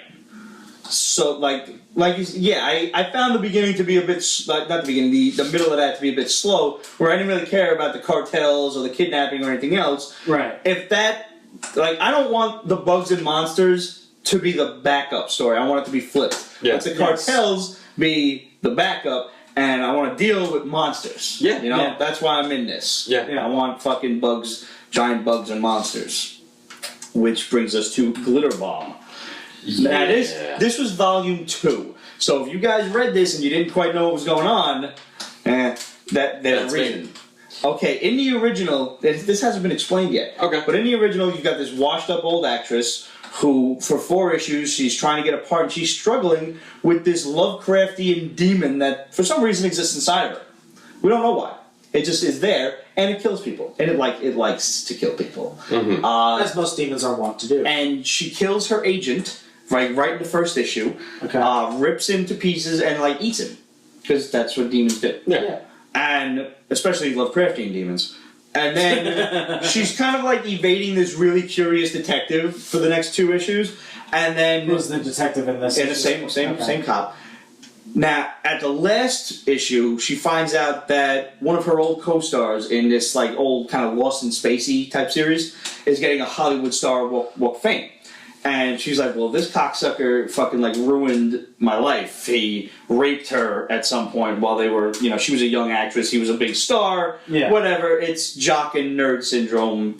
We've all heard that story before. Sure. But she decides, or the demon decides, I'm going to go eat him. Yeah. So that's what she does. She goes into his limo, she makes she's going to fuck him, and she kisses him, and then, a little piece of the demon goes into him, and then his head explodes.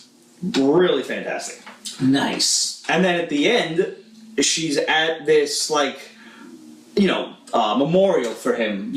All the stars and movie stars are out. And I don't know if you guys caught that Jim Carrey interview at one of the award shows recently. I heard about it, yeah. Yeah. She Where he kind of kept walking around. No, Yeah. he pulls this, this is all bullshit. Everybody here is a fucking liar. And, we're just here, everybody's just patting each other on the fucking shoulder. It's fucking ridiculous. This is all fake. Everything about you. You're asking stupid questions. He was out there. But I loved it. Was. I fucking loved it because it's about time. Even if he was high as a kite, I don't care. Yeah. He probably was. Yeah. The fact that he went out and called everybody out on their shit. Yeah. And that's what this woman did. It's you're all here honoring a fucking cocksucker. Yeah. A rapist, a shit. You're all pieces of shit. And right. And then she fucking eats everybody. Yeah. Yeah. And that's where this one picked up. Yeah, because I was kind of wait, she killed a whole bunch of actors? Did I miss something? The detective saw this happen. He killed her. Yeah. At the end, she just gets this, fucking tendril spider leg thing coming out of her face, and he's like, bah! So, and that was where the last book left off. Now, this one is her son, who, I'm not sure if he's, special needs or if he's just really little. Right. It remains to be seen because you don't really... He seems, in the first series, he seems to know a lot more than he should at this age. So kind of maybe he's got Asperger's and they're fucking savants for shit. Yeah. And she's like, I don't know what happened to your mother. Or autism. She's babysitting, and she's like, I don't know what happened to your mother. And he's like, oh, mommy's gone. He knew already. Right. So actually, I think didn't we talk about this on the show? We may have. I feel like I remember. I loved the book, the first one, and I hadn't read the last 3 issues. But when Volume 2 came out, I'm like, all right, let me just pick right up. Let me just read through this. Here's one of the things I wish that some of the companies would start doing with this whole. It's I'm going to keep coming back. I'm going to tell a 5-issue series, and then we're going to come back to a second volume, but we're going to put it out with the number 1. See, now it's true because I didn't realize that the last series had ended. I thought it was on hiatus or something because it ended with issue 4 and the last page said to be continued. Yeah. It didn't say the end ... question mark or anything like that. And I'm where's issue 5? Yeah. This is technically issue 5, but it's Fame Game number 1. Right. Which very confusing. And here's my thing, and here's my point that I'm going to get to. I miss the old, Golden Age books. It would actually say... just an ongoing. Not even that. It would just say on the cover, it would be The Shadow, Volume 2, number whatever. Yeah. Marvel kind of put a stop to that when they started doing all the number 1s, and retailers and collectors are like, where do I put this? Well, Kate says, heck, I didn't even know it was part of a continuing series until you told me. Yeah. So... And that's a problem. And it's fun. It's a lot of fun, but this is not jump-on friendly in the Not at all. Even back in the day... I was lost. I was completely lost. Even back in the days when Michael Turner was still alive and he was doing, his own thing, Fathom and Soulfly. Fathom, Soulfire, all that stuff. I mean, great, you want to do standalones, but it's a continuing story, so just keep it an ongoing book. Mm-hmm.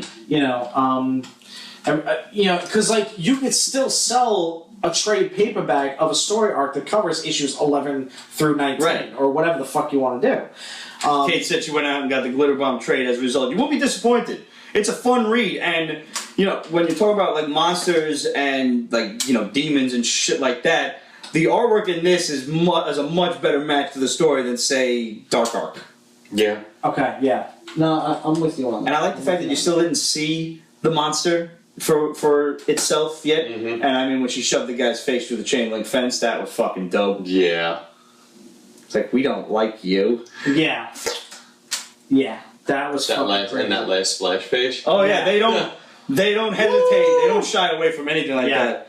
Might be my homesick reading tomorrow. Guess who may have food poisoning? That's fun. Oh, sorry, darling. Yeah. If you can get yourself Thomas Alsop, get the rest of that series as well. And if you haven't checked out the hashtag for PBTopPicks yet, go on there. I have so many things that I need to add to that hashtag, and I haven't yet. I gotta just pick a day and get one up every week. But yeah, the Thomas Alsop. We talked the Sword from the Luna Brothers. Yep. There's so many fucking good books up there.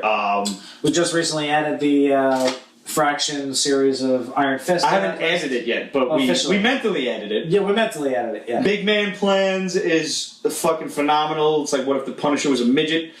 That's the only way to describe that series. Eric Powell is just out of his fucking mind. So good.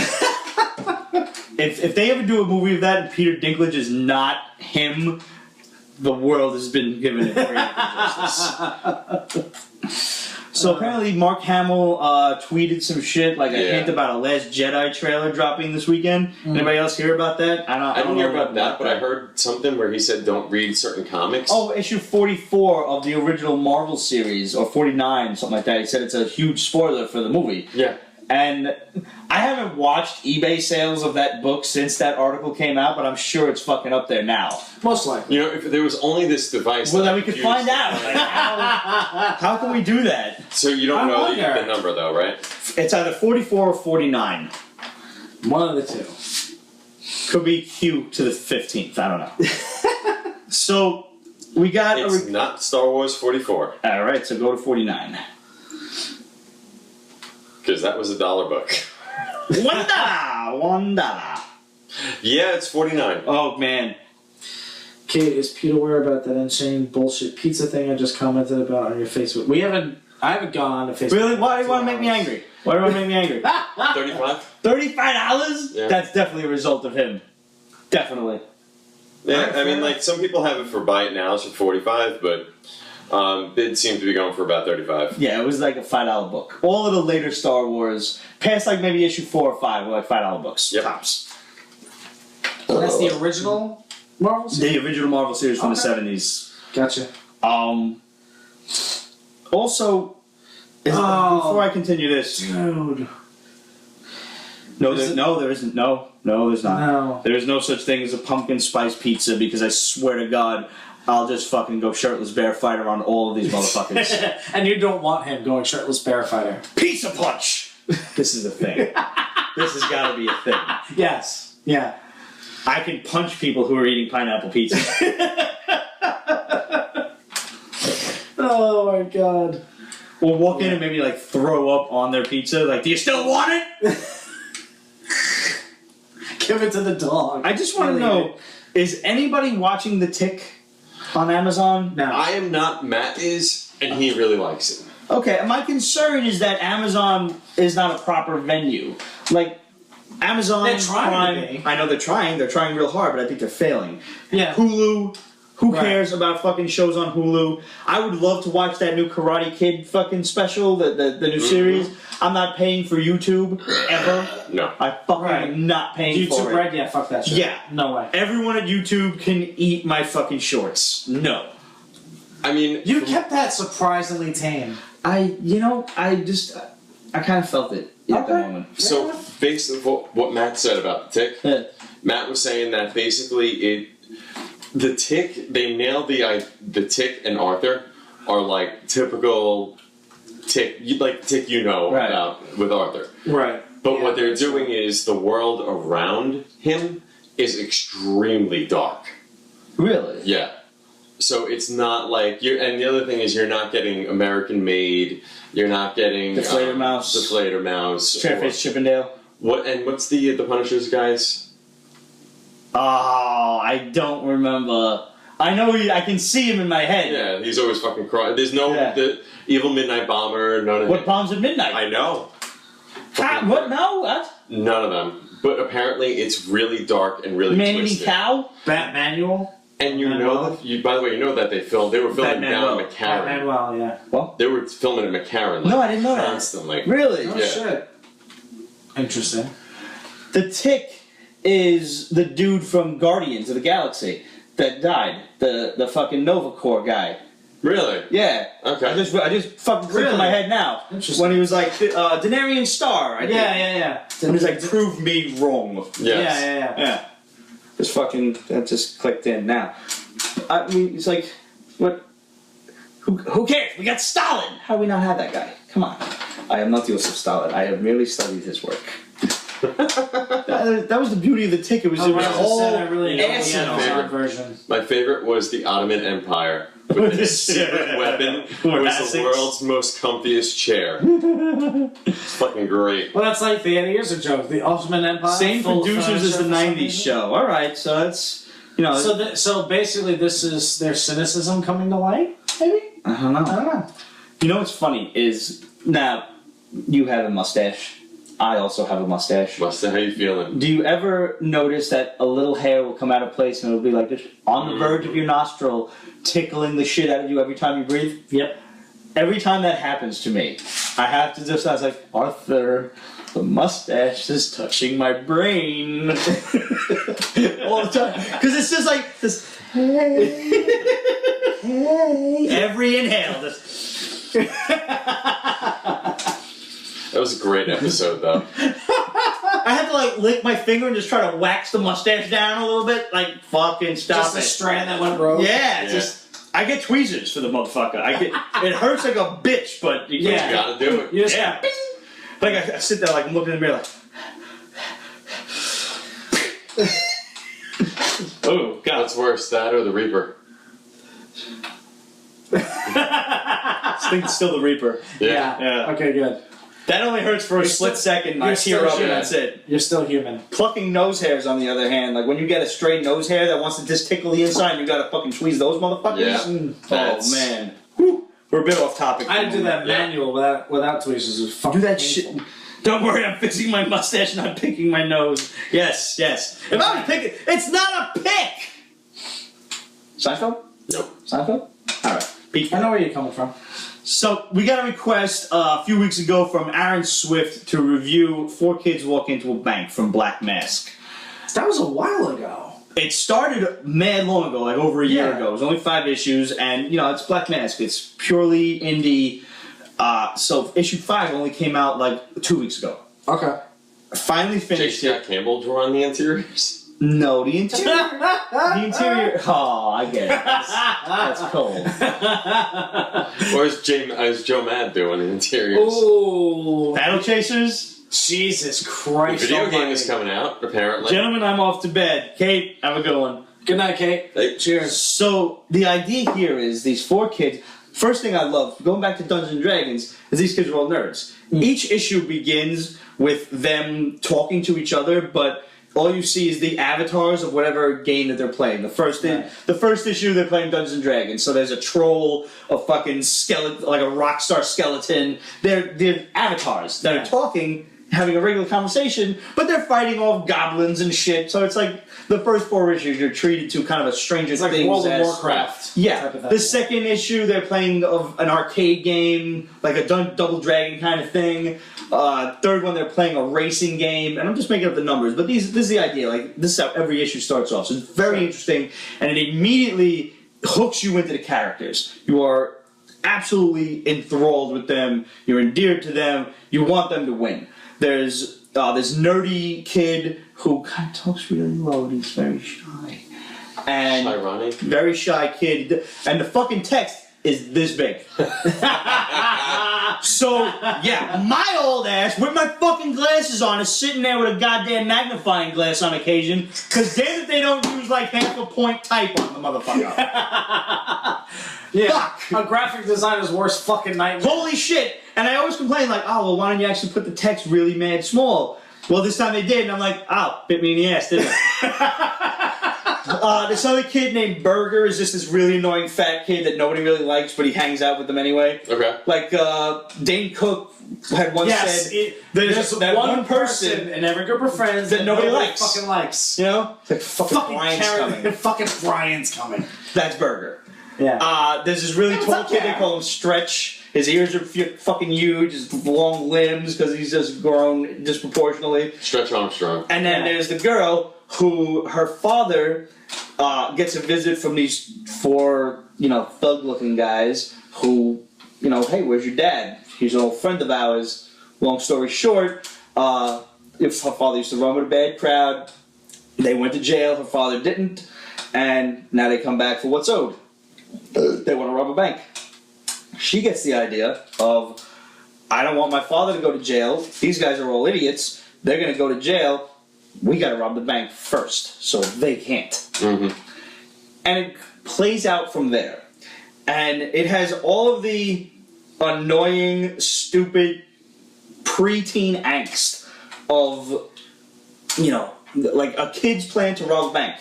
How well do you think that's going to go over? Yeah. Right. And that's exactly what happens. So they're dealing with this one idiot of a school bully. At the same time, they're trying to plot how to fucking foil these bank robbers. They're trying to get them caught. They try to do like a sting operation where she hooks up a wire to herself with a tape recorder. Mm-hmm. Like they're going through all of these different kind of clutching at straws aspects of how to save this girl's father. And it's a really interesting turnabout to see how it all plays out. And I don't want to spoil it for you guys, because I want you to go out. It's only 5 issues long. Go out and read it. But, kids are going to try to rob a bank.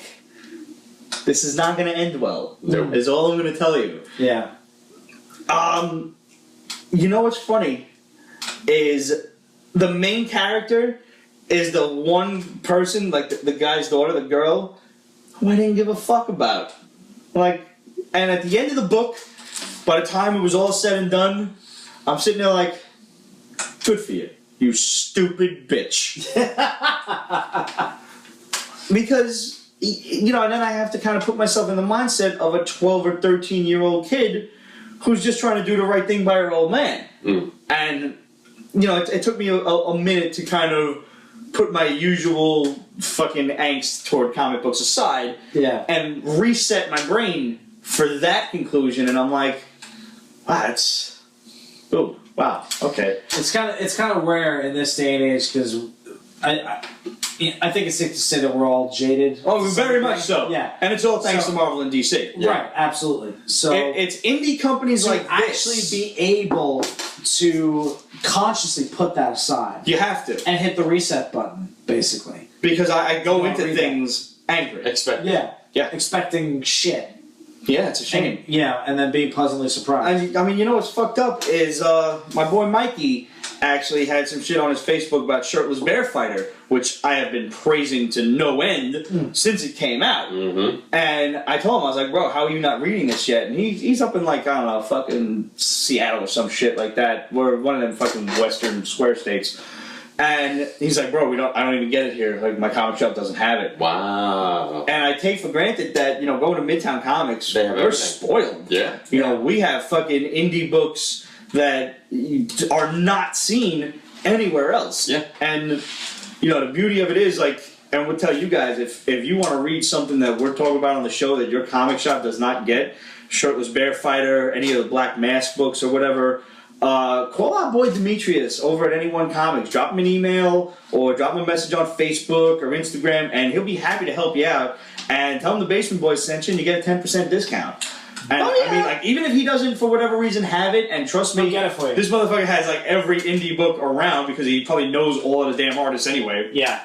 He'll get it for you. He's a big indie guy. He is. He will get the shit for you. So, hook them up. It's a nice little quaint mom and pop kind of shop. and I do want it to succeed. Absolutely. Head over to Instagram and see if we got any questions. Instagram, no prob. Okay. Alright, I don't have access to that Instagram, so But you can still look at our... Yeah. No, I just have to do a quick search, that's fine. You suck at this. Fuck off. Fuck off! Do you know that joke that Chris Craddock told a couple of weeks ago with the Brit, the Scotsman, and the Irishman? Alright. While Pete's getting the questions, let me tell you this joke. Oh no. So a Brit, an Irishman, and a Scotsman walk into a bar, sit down, and they order beers. Bartender gives them their beer, and the British guy looks in and he sees a fly in his drink. He says, "This is disgusting. I'll have none of it." He sends it away. Bartender's got to bring him another one. The Irishman looks in his drink, there's a fly in it, takes the fly out, like, there's no sense in wasting good beer. Throws it away, drinks his beer. And the Scotsman, not to be outdone, looks in his drink, there's a fly in the beer, and he takes the fly and says, "Spit it out! Spit it out, you wee ringy bastard!" I've heard that before, but it's always funny to hear it again. It's a fun joke. I love the fact that you actually, because I forgot to mention this, that you actually posted Final Jeopardy from tonight. Yo, dude!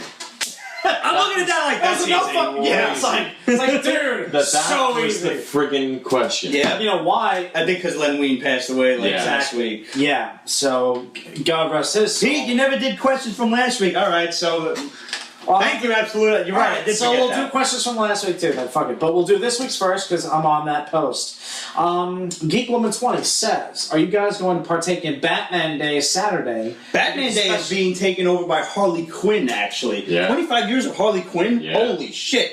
Yeah. Jesus Christ! By it's the been way, that long. talking about a book that you are kicking yourself in the ass for, that was a book I remember when the 1999 Batman Harley Quinn book was coming out. And The Alex Ross shit. Yep, I told my local comic guy, I want that one. Put that into my thing. And he was like, "Well, I've got the other copy, the Batman Adventures 12." And I was like, "I don't want the fucking comic book. that one, yeah. cartoony You shit." roll that shit up and put it in your pocket. Yeah. Yeah. I was like, "I don't want that shit." He was like, "But it's her first appearance." I'm like, "That's not her first appearance. Right. Her first appearance is when she..." If Damn. I knew now. Bro, I Knew can, then, but I know motherfucker, I can now. still see The Walking Dead on the fucking shelves in Midtown. Go on. Yes, Jesus Christ. to as much of a point as I can partake in Batman Day at the Supernatural convention, I will. You know, Jensen Ackles was in line to be Batman, actually, before Christian Bale got the role. Really? So I wonder if somebody will make a reference to that at the Interesting. convention. Okay. Absolute asks, who would be the perfect casting for the Black Order and why? I'm assuming the Black Order is Is Thanos' Thanos' group of thugs? crew? Yeah. So you gotta I don't even know who consists of his crew. All right, I've got the perfect crew. The guys from Goodfellas. Tell me that wouldn't fucking be. We're gonna raise another great. glass to Frank Vincent and go put it in your fucking shine box. Cheers, rest. I'm gonna say either Steve Buscemi or Oh Willem my Dafoe God. for what's his name? Is that Cull Obsidian, the fucking creepy looking dude? Get the Mountain going- Thor Bjornsson, whatever the fuck his name is, Yeah. for the big dude. I like Steve Buscemi. That's fucking funny. Yeah, I think the world needs Steve Buscemi in a comic book movie. Yeah. Yeah. Okay. Librarian Kate, she went to bed already, but fuck it, we're gonna answer it. We're 2 weeks out of from NYCC, aka Merry Christmas. Anything you're particularly excited to see? I can't wait to meet my boy Boss Logic, one of my favorite Instagram artists. Fuck yeah. Yeah, I'm gonna want Coming all the way from I'm Australia. gonna want to meet him. To This shit is NYCC. fucking Nice. awesome. This Well, shit is great. I was talking And I'm to going you to stalk guys. all the guys from Shirtless Bear Fighter. I was talking to you guys earlier. The two things that I really want to get. John Vine. Byrne. I keep doing that. Also John on my Byrne. list. Which gonna try to see if I can get him. And then just found out tonight, Jerry Conway, the guy who killed Gwen Stacy and created Yeah. the Punisher. Okay, there you go. I am so freaking because I was going to Baltimore this weekend originally to see Conway, but he canceled, and I was like, well, I'm not going then. Yeah, no reason to go to Baltimore. Okay, so that's it from this week's questions. I'm gonna try to find the post for. I can get that real quick. All right, cool. Considering I know what I'm looking for. Indeed. Okay, so I had posed the question to everyone in Pete's Basement Land is, what would Pennywise have to say to get you to come down into the sewer? Like, hey, I've got this, and this down here. What would it really take for you to just like, no, fuck it, to climb the sewer? It's fine. Everything's okay. At this point, I've got my Grail, so I've already got my AF-15. Yeah. So I'm going to change that up now and go Showcase 4-man. Okay. And at least a medium to upper. I'm not even speaking monetarily. I'll climb down there for a fucking preview of Game of Thrones Season 8, for sure. I don't want to wait 1.5 years to 2 years. Right. Well, I'm going to be asking for a lot. 2 things. Number 1 is AF-15, which you both have. I do not. Number 2... I mean, which one of us dies first? We can leave it to you. Number Probably 2... going to be him. He's older. Number 2, legitimate recording contract. That's cool. That's a cool idea. You guys should make a meme of that. Yeah. You know what? That's a great idea. That's going up on the Yodel Instagram tomorrow. I think you should do, yeah. Yeah. And you gotta just Photoshop, like... Let me see this thing, because I want to see what you posted. Alright, so I took you into a meme. I'll go through the question. And I just Photoshop my face on the girl. Yeah. So if you just copy that girl over 4 times, you just copy all your faces. Yeah. It's 4 years in the group, right? 5. Yeah. Like I said, if you copy her over 5 times... Alright, cool. Yeah. I'll do that. Alright, so go through the rest of the questions. What do you think is the most overrated movie? That's from Absolute. I don't, like, in general, or like comic book films? I'm going comic book films. We'll go, overrated. That's interesting. Batman vs. Superman. Yeah. Everybody that actually loved the movie, what were you watching? What were they watching? I thought it was one of the more hated movies. From people who know what they're talking about. Yeah. But there are people who were just like, oh, it was amazing! Like, no, it wasn't. Alright. I watched it about 3 or 4 times and it keeps getting worse. I'm going Suicide Squad then, because I know a lot of people like Suicide Squad. Yeah. And I know, I'm like, I diehard don't think it was Squad fans who are just like, that was trash. Yeah. Yeah. Well, I don't think it was overrated though. Like I thought like it actually kind of surprised me a little bit because it actually was enjoyable. Did you watch the same movie as us? Here's a question. No, I said I enjoyed it. I didn't say I loved it. I said I enjoyed it. I went in with the same expectations. I'm like, this is probably gonna not be good. Plot holes aside, which I know there are a lot of them, it was still an enjoyable film. Question. Go. So, it was recently announced that Spider-Man Homecoming had overtaken Spider-Man 3 as, like, the top-grossing Spider-Man film. Really? Yeah. Why was Spider-Man 3 the top-grossing Spider-Man film? Because A lot of hype. Week 1, Talk about overhype. it basically, like, it went, and it was a month. If you remember, it was a juggernaut for, like, the first 2 weeks. And then at the No, I don't remember. I just remember hating it. Yeah. Yeah. Within 10 minutes of the you movie. remember it the same way we did. First 2 weeks of that, when that movie was in theaters, it was just a juggernaut. It Like, took 2 everybody- Yeah, but Pemberfoot Venom was trash. It was took fucking... 2 weeks It was that for 70s everybody show. to realize that it sucked a bag of dicks. Yeah. A big bag. A big bag of baby rhino dicks. Yeah. Baby rhino dicks. Yeah. That's an interesting. That's colorful. I can't take credit for that. That's my drummer, Ray. That's a good one. Yeah. So, yeah, I'm kind of... I'll go with you on the Suicide Squad. I've said it before, and I demand that I say it again. I probably wouldn't see it again, but I had fun with it. By the way, actually, you know what's another one I would say? Yeah, it was the allure of them actually doing Venom correct, which they didn't. And Right. I hated the movie within 10 minutes when the fucking meteorite randomly landed and Pete's the basket on his bicycle. Yeah. And I turned to my boy Steve and I'm like, strike one. The only thing good about that movie, credit, was Thomas Hayden Church, who was fucking awesome as Sam. Yes, absolutely. Everything Costume was right, powers were good, acting Everything was else good. was basura. Yep. If they would have did Basura, now, I understand Secret Wars was impossible to do. Right. Because it's hokey. Yeah. Do what the animated series They're fucking did. with the shuttle landing on the bridge. Yep. Blow your entire graphics budget on that. It'd be a fucking dope ass scene. Yep. And then spend the entire movie with him in the black costume. Yep. Yes. Becoming evil. Don't put fucking Venom. what's his name in makeup. For sure. With Right. the bangs. No emo Spider-Man. Nope. And have Venom no jazz hands. even if we're gonna have this dipshit from the 70s show up at the end of the movie or establish him through the fucking whole movie, Venom shows up at the end. And then Spider-Man 4 is The Venom. last scene is when he The bell transforms tower. and you see him like that, and the camera goes into his mouth. Even if you want to That's the end. you want to play around, have Pete and Mary Jane finally they hook up and everything, they're living together. The last scene is him's like, "Hi, honey, I'm home." Yeah, right out of McFarlane. Just fucking. Why were we writing this movie? Shit, man. And by the way, This is why I drink. and that is why I'm afraid for It Part 2. I'm afraid of the studio Venomizing it? No, the studio stepping in and doing shit like that. Can I just draw real quick attention to now? I have not bought many of the Venom covers. That would spark off a video game conversation that would take at least an hour. I made purchase of the Magneto Venom cover because Magneto. Right. I made purchase of the Doom Venom cover. That's fucking dope. That is sick as hell. But I bought the Aunt May Venom cover because I didn't bother Ramon. Right. I've got your wheat cakes. Now, okay. The interesting thing that I pulled from this is that the artist, made her look like what's her name? What's it from the movie? Yes. Yeah. Anne Harris. Yes. Thank you.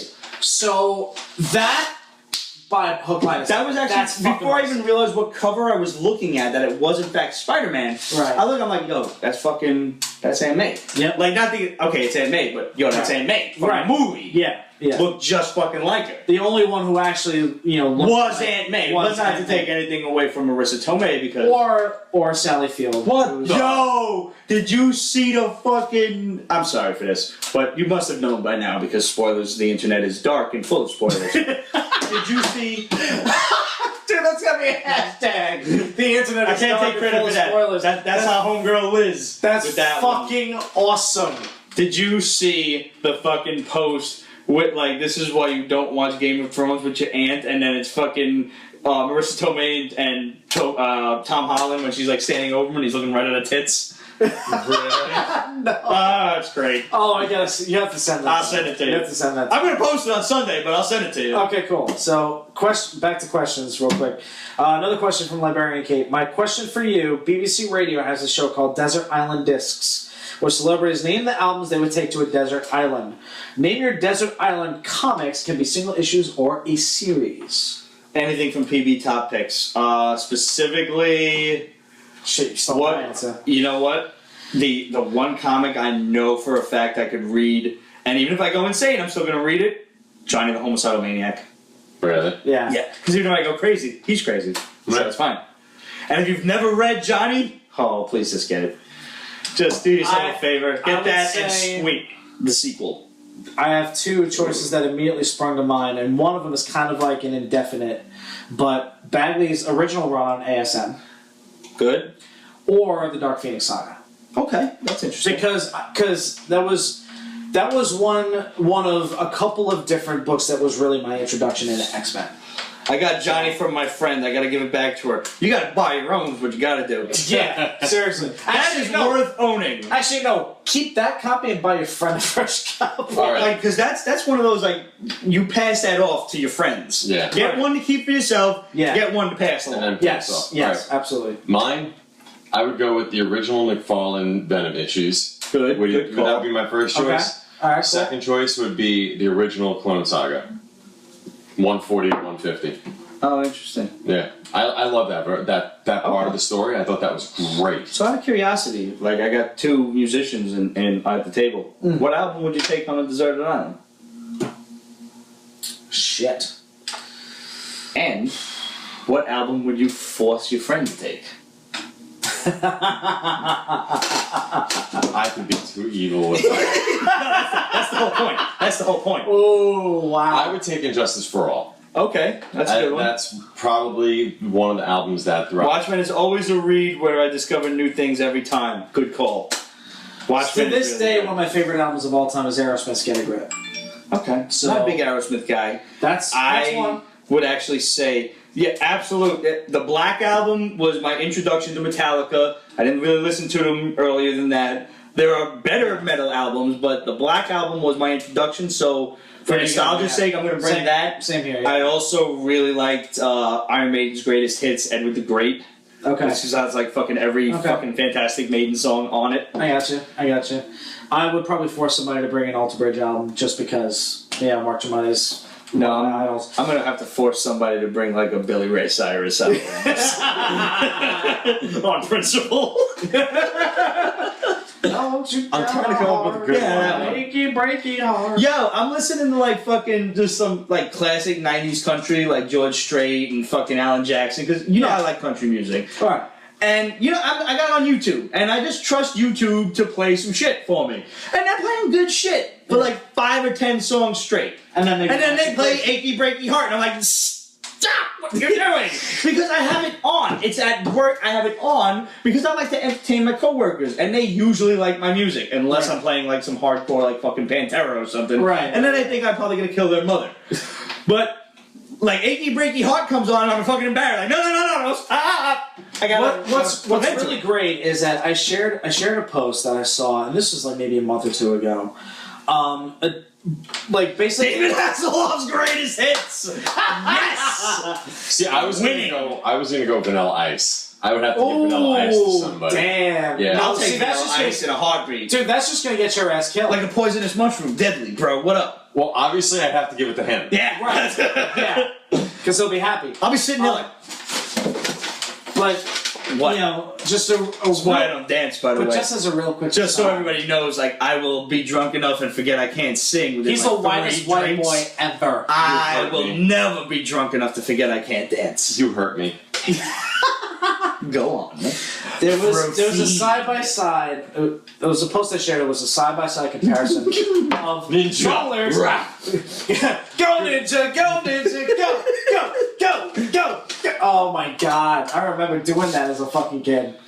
Dope. It's still a dope song. I can do it now if you put it on. Can I tell you how many times I've put on Rich, you might have to look that up. Turtle Power? Yes. I've played like R-G-L-E power. like when Trish and I are doing dishes, I'll totally like put on some like random fucking songs, and like that's one of mine like go-tos, which usually is followed with ninja rap. I got 2 Yes. words for you. Yes. Eeny Kamosi. Oh God. Oh, Here come the hot stepper. Murderer. Yeah, dude.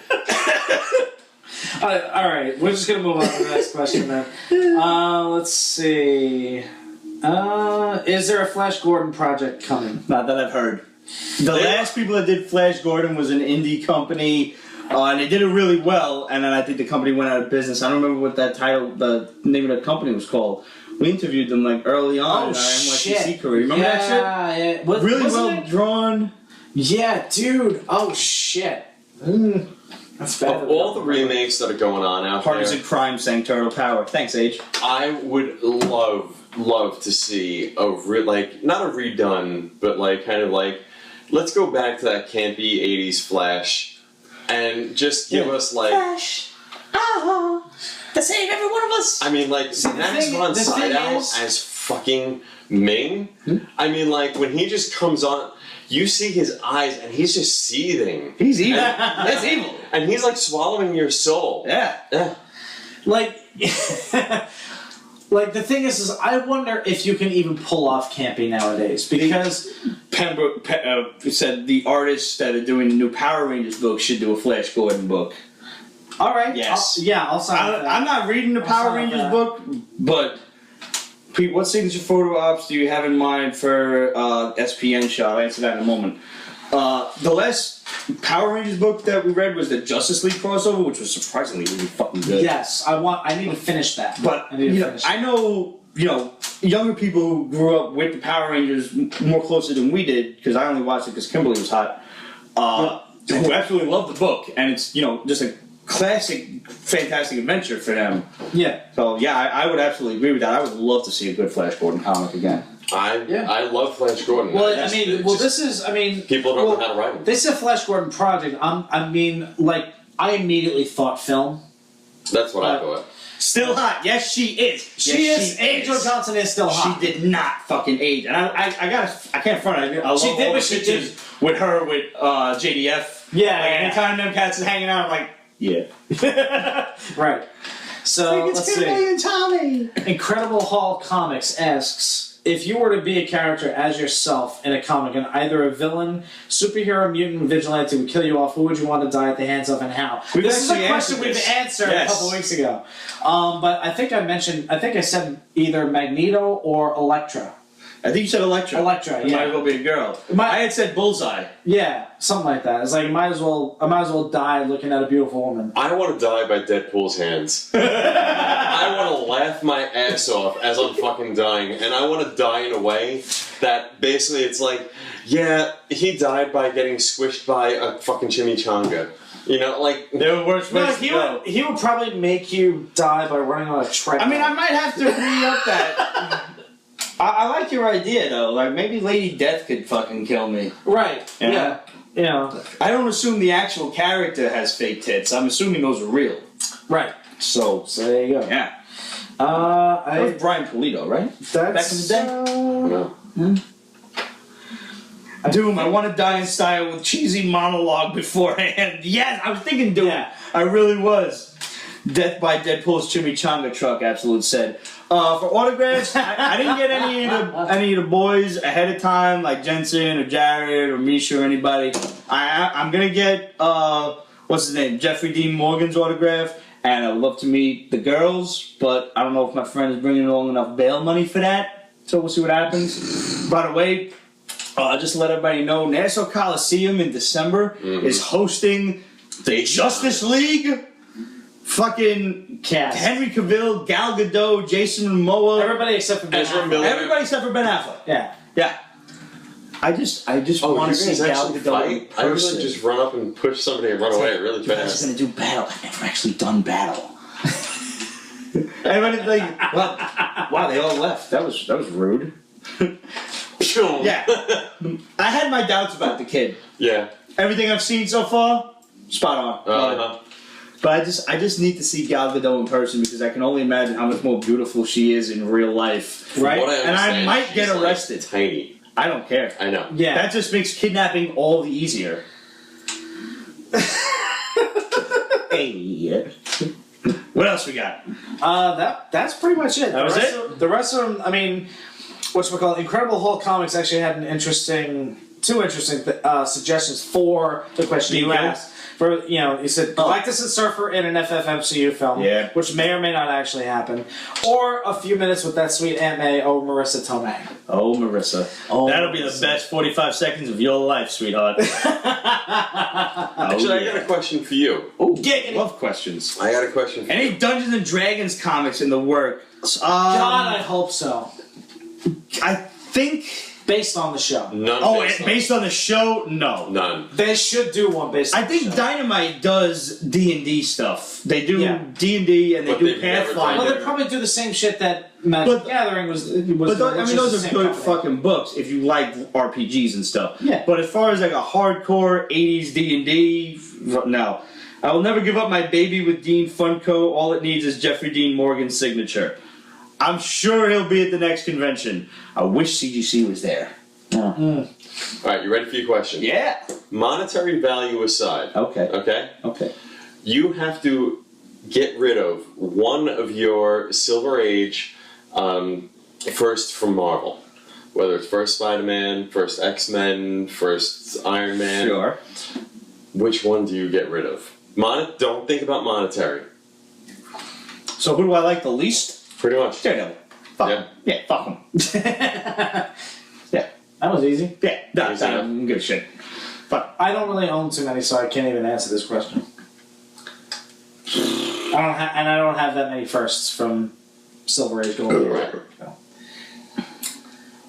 Yeah. See, I don't have as many as he has. I mean, they're all low grade, don't get me wrong. Like, I bought them because I bought them when I was a kid, and I'm like, I want that. And I could actually afford them back then because I didn't do anything with my money. Are we discussing the Tomb Raider trailer when Ramon comes back? I didn't even watch the trailer yet. So yeah, we should definitely... We saw it. We watched it, we watched it yesterday. Yo, did you see the fucking poster though? Yeah. Dude, the trailer wasn't much better. Really? Yep. She's got no tits. Honestly. She's got no tits. I know. She's a pretty girl. She's got no tits. Well, I'm gonna tell you. How does Lara have no tits? Neither does her character in the remake that They totally. they rebooted it like 3 years ago. Yes, and they totally. They made her a younger, like college age, Lara Croft. And they totally gave her breast reduction. Yeah. I'm against this. I'm gonna tell Whatever it is, I'm against it. No matter what it is, who commenced it, I'm against it. Monty Python. Marx Brothers. Yeah. No, honestly, the trailer just looks like it's just shiny, polished turd. Like, okay, I can't we argue talked with about- that, but I still want to go see it. We talked about this last night. I will wait for DVD. Yeah, So- I will wind up doing that too. We talked about this last night, and we were saying that Tomb Raider should be like an Indiana Jones stunt extraordinaire. Like, Yes. it should be Yeah. nothing but real life stunts and just crazy ass shit happening in this movie. Yep. And it is all 100% CG. Yeah. I agree. I'm behind this idea. Absolute said, yeah. And it's probably not going to be. No. It's going to make you miss the days of fucking Angelina Jolie, which is going to be hard to do, but... Angelina Jolie with her breast augmentation thing. Do you remember at the end of that when she's running and it's like, boom? No, actually, I don't. At the end of the first one, she's running as everything's exploding. And she had, they basically told her tits weren't big enough, they needed to give her bigger ones. And she's running, and it's hysterical because they are just like... I actually feel like I really want to find a video where a girl gets knocked out by her own tits from doing jumping jacks or something. That would kind of make my Probably day. one of those chicks with like the basketball size fake tits. You know what I mean? I was Like, probably one of I those was young deals. once. Like back in the day, I was once young, and I was dating this girl who was quite buxom, and she made the mistake of bending over in a tank top in front of my Uncle Joe, and my Uncle Joe was one of the most hilarious men you could ever meet, and I can still remember his face. Like, she didn't know what she was doing, and he just happened to be looking like in the right direction at the time. Yeah. And he was just like, sweetheart, don't. He's like, sweetheart, don't do this. You're gonna give me another heart attack. He's like, Pete, if she jumps, she'll fucking knock herself out. He was fucking great. Wow. He was that uncle that would like tell me a dirty joke every time I saw him. Uh-huh. Yeah. Hey, God, man, I miss him. That was great. So, guys, thanks for tuning in. Now, next week, we will... Fuck it. All right. We will not be having a show. Is next week Comic-Con or is it the week after No, Comic-Con? week after. The week after is coming. All right, scratch everything I just said. We'll see you next week. I thought next week was Comic-Con. No, Fucking week forget. after. All right. Yeah, see, this is because fucking October got to start like on the beginning of the calendar week. Yeah. You know, like when the shit starts in the beginning of the week, you can easily see it. Now it's starting all the way on the fucking left, and you don't know what is what no more. Starting over there? Yeah. Damn. So it's all the way over there. All the way over there. You got to go all the way to the left to start October. It's ridiculous. Do we want to go to the left? What I want to know is what is everybody being for Halloween? So I still haven't figured that out. I haven't either. So drop your answers to questions@peachbasement.com, facebook.com/peachbasement, Instagram, Twitter, etc. By the way, What? Jon Snow. Are you? Yeah. Nice. Wait, Trish. are you alive, Jon Snow, or dead, Jon Snow? I haven't decided yet. Remember, Matt sent out the thing that he wants all of us to do. Yeah, I'm not going to be here. You- I know. I suck. Yeah. What the fuck, dude? I know. What is more important? No. Plead the fifth. Please, What's her name? No, nothing that interesting. Nothing that interesting, unfortunately. Jesus. So, guys, thanks for tuning in. Thanks for staying with us. I might have to pass out candy. Absolute, the best fucking costume I ever did was on Halloween. I took the day off of work because I think the kids were off that day for whatever reason. Oh, maybe, I don't know what the fuck ever happened. But either way, I was home. I was on my stoop. I took out a bottle of Jack Daniels. I don't even drink Jack. And I was a drunk Santa giving out candy to kids. All disheveled and shit like, Happy Halloween! Throw candy at them.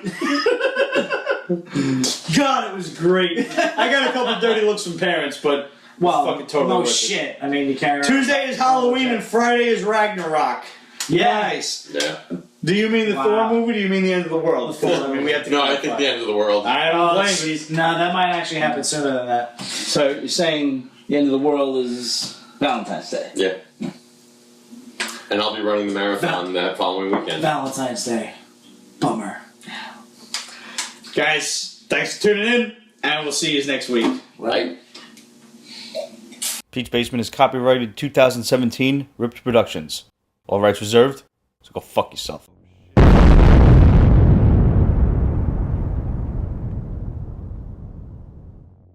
Too. Jason, I drove Pete, I loved that show. Yeah. Pete, Yeah, Pete and Dick. we got Pete, and Dick. 3 dicks. How have we never made that joke before? Oh, no. And if we did, First off, I don't everything. remember it. There we go, up top. Look back.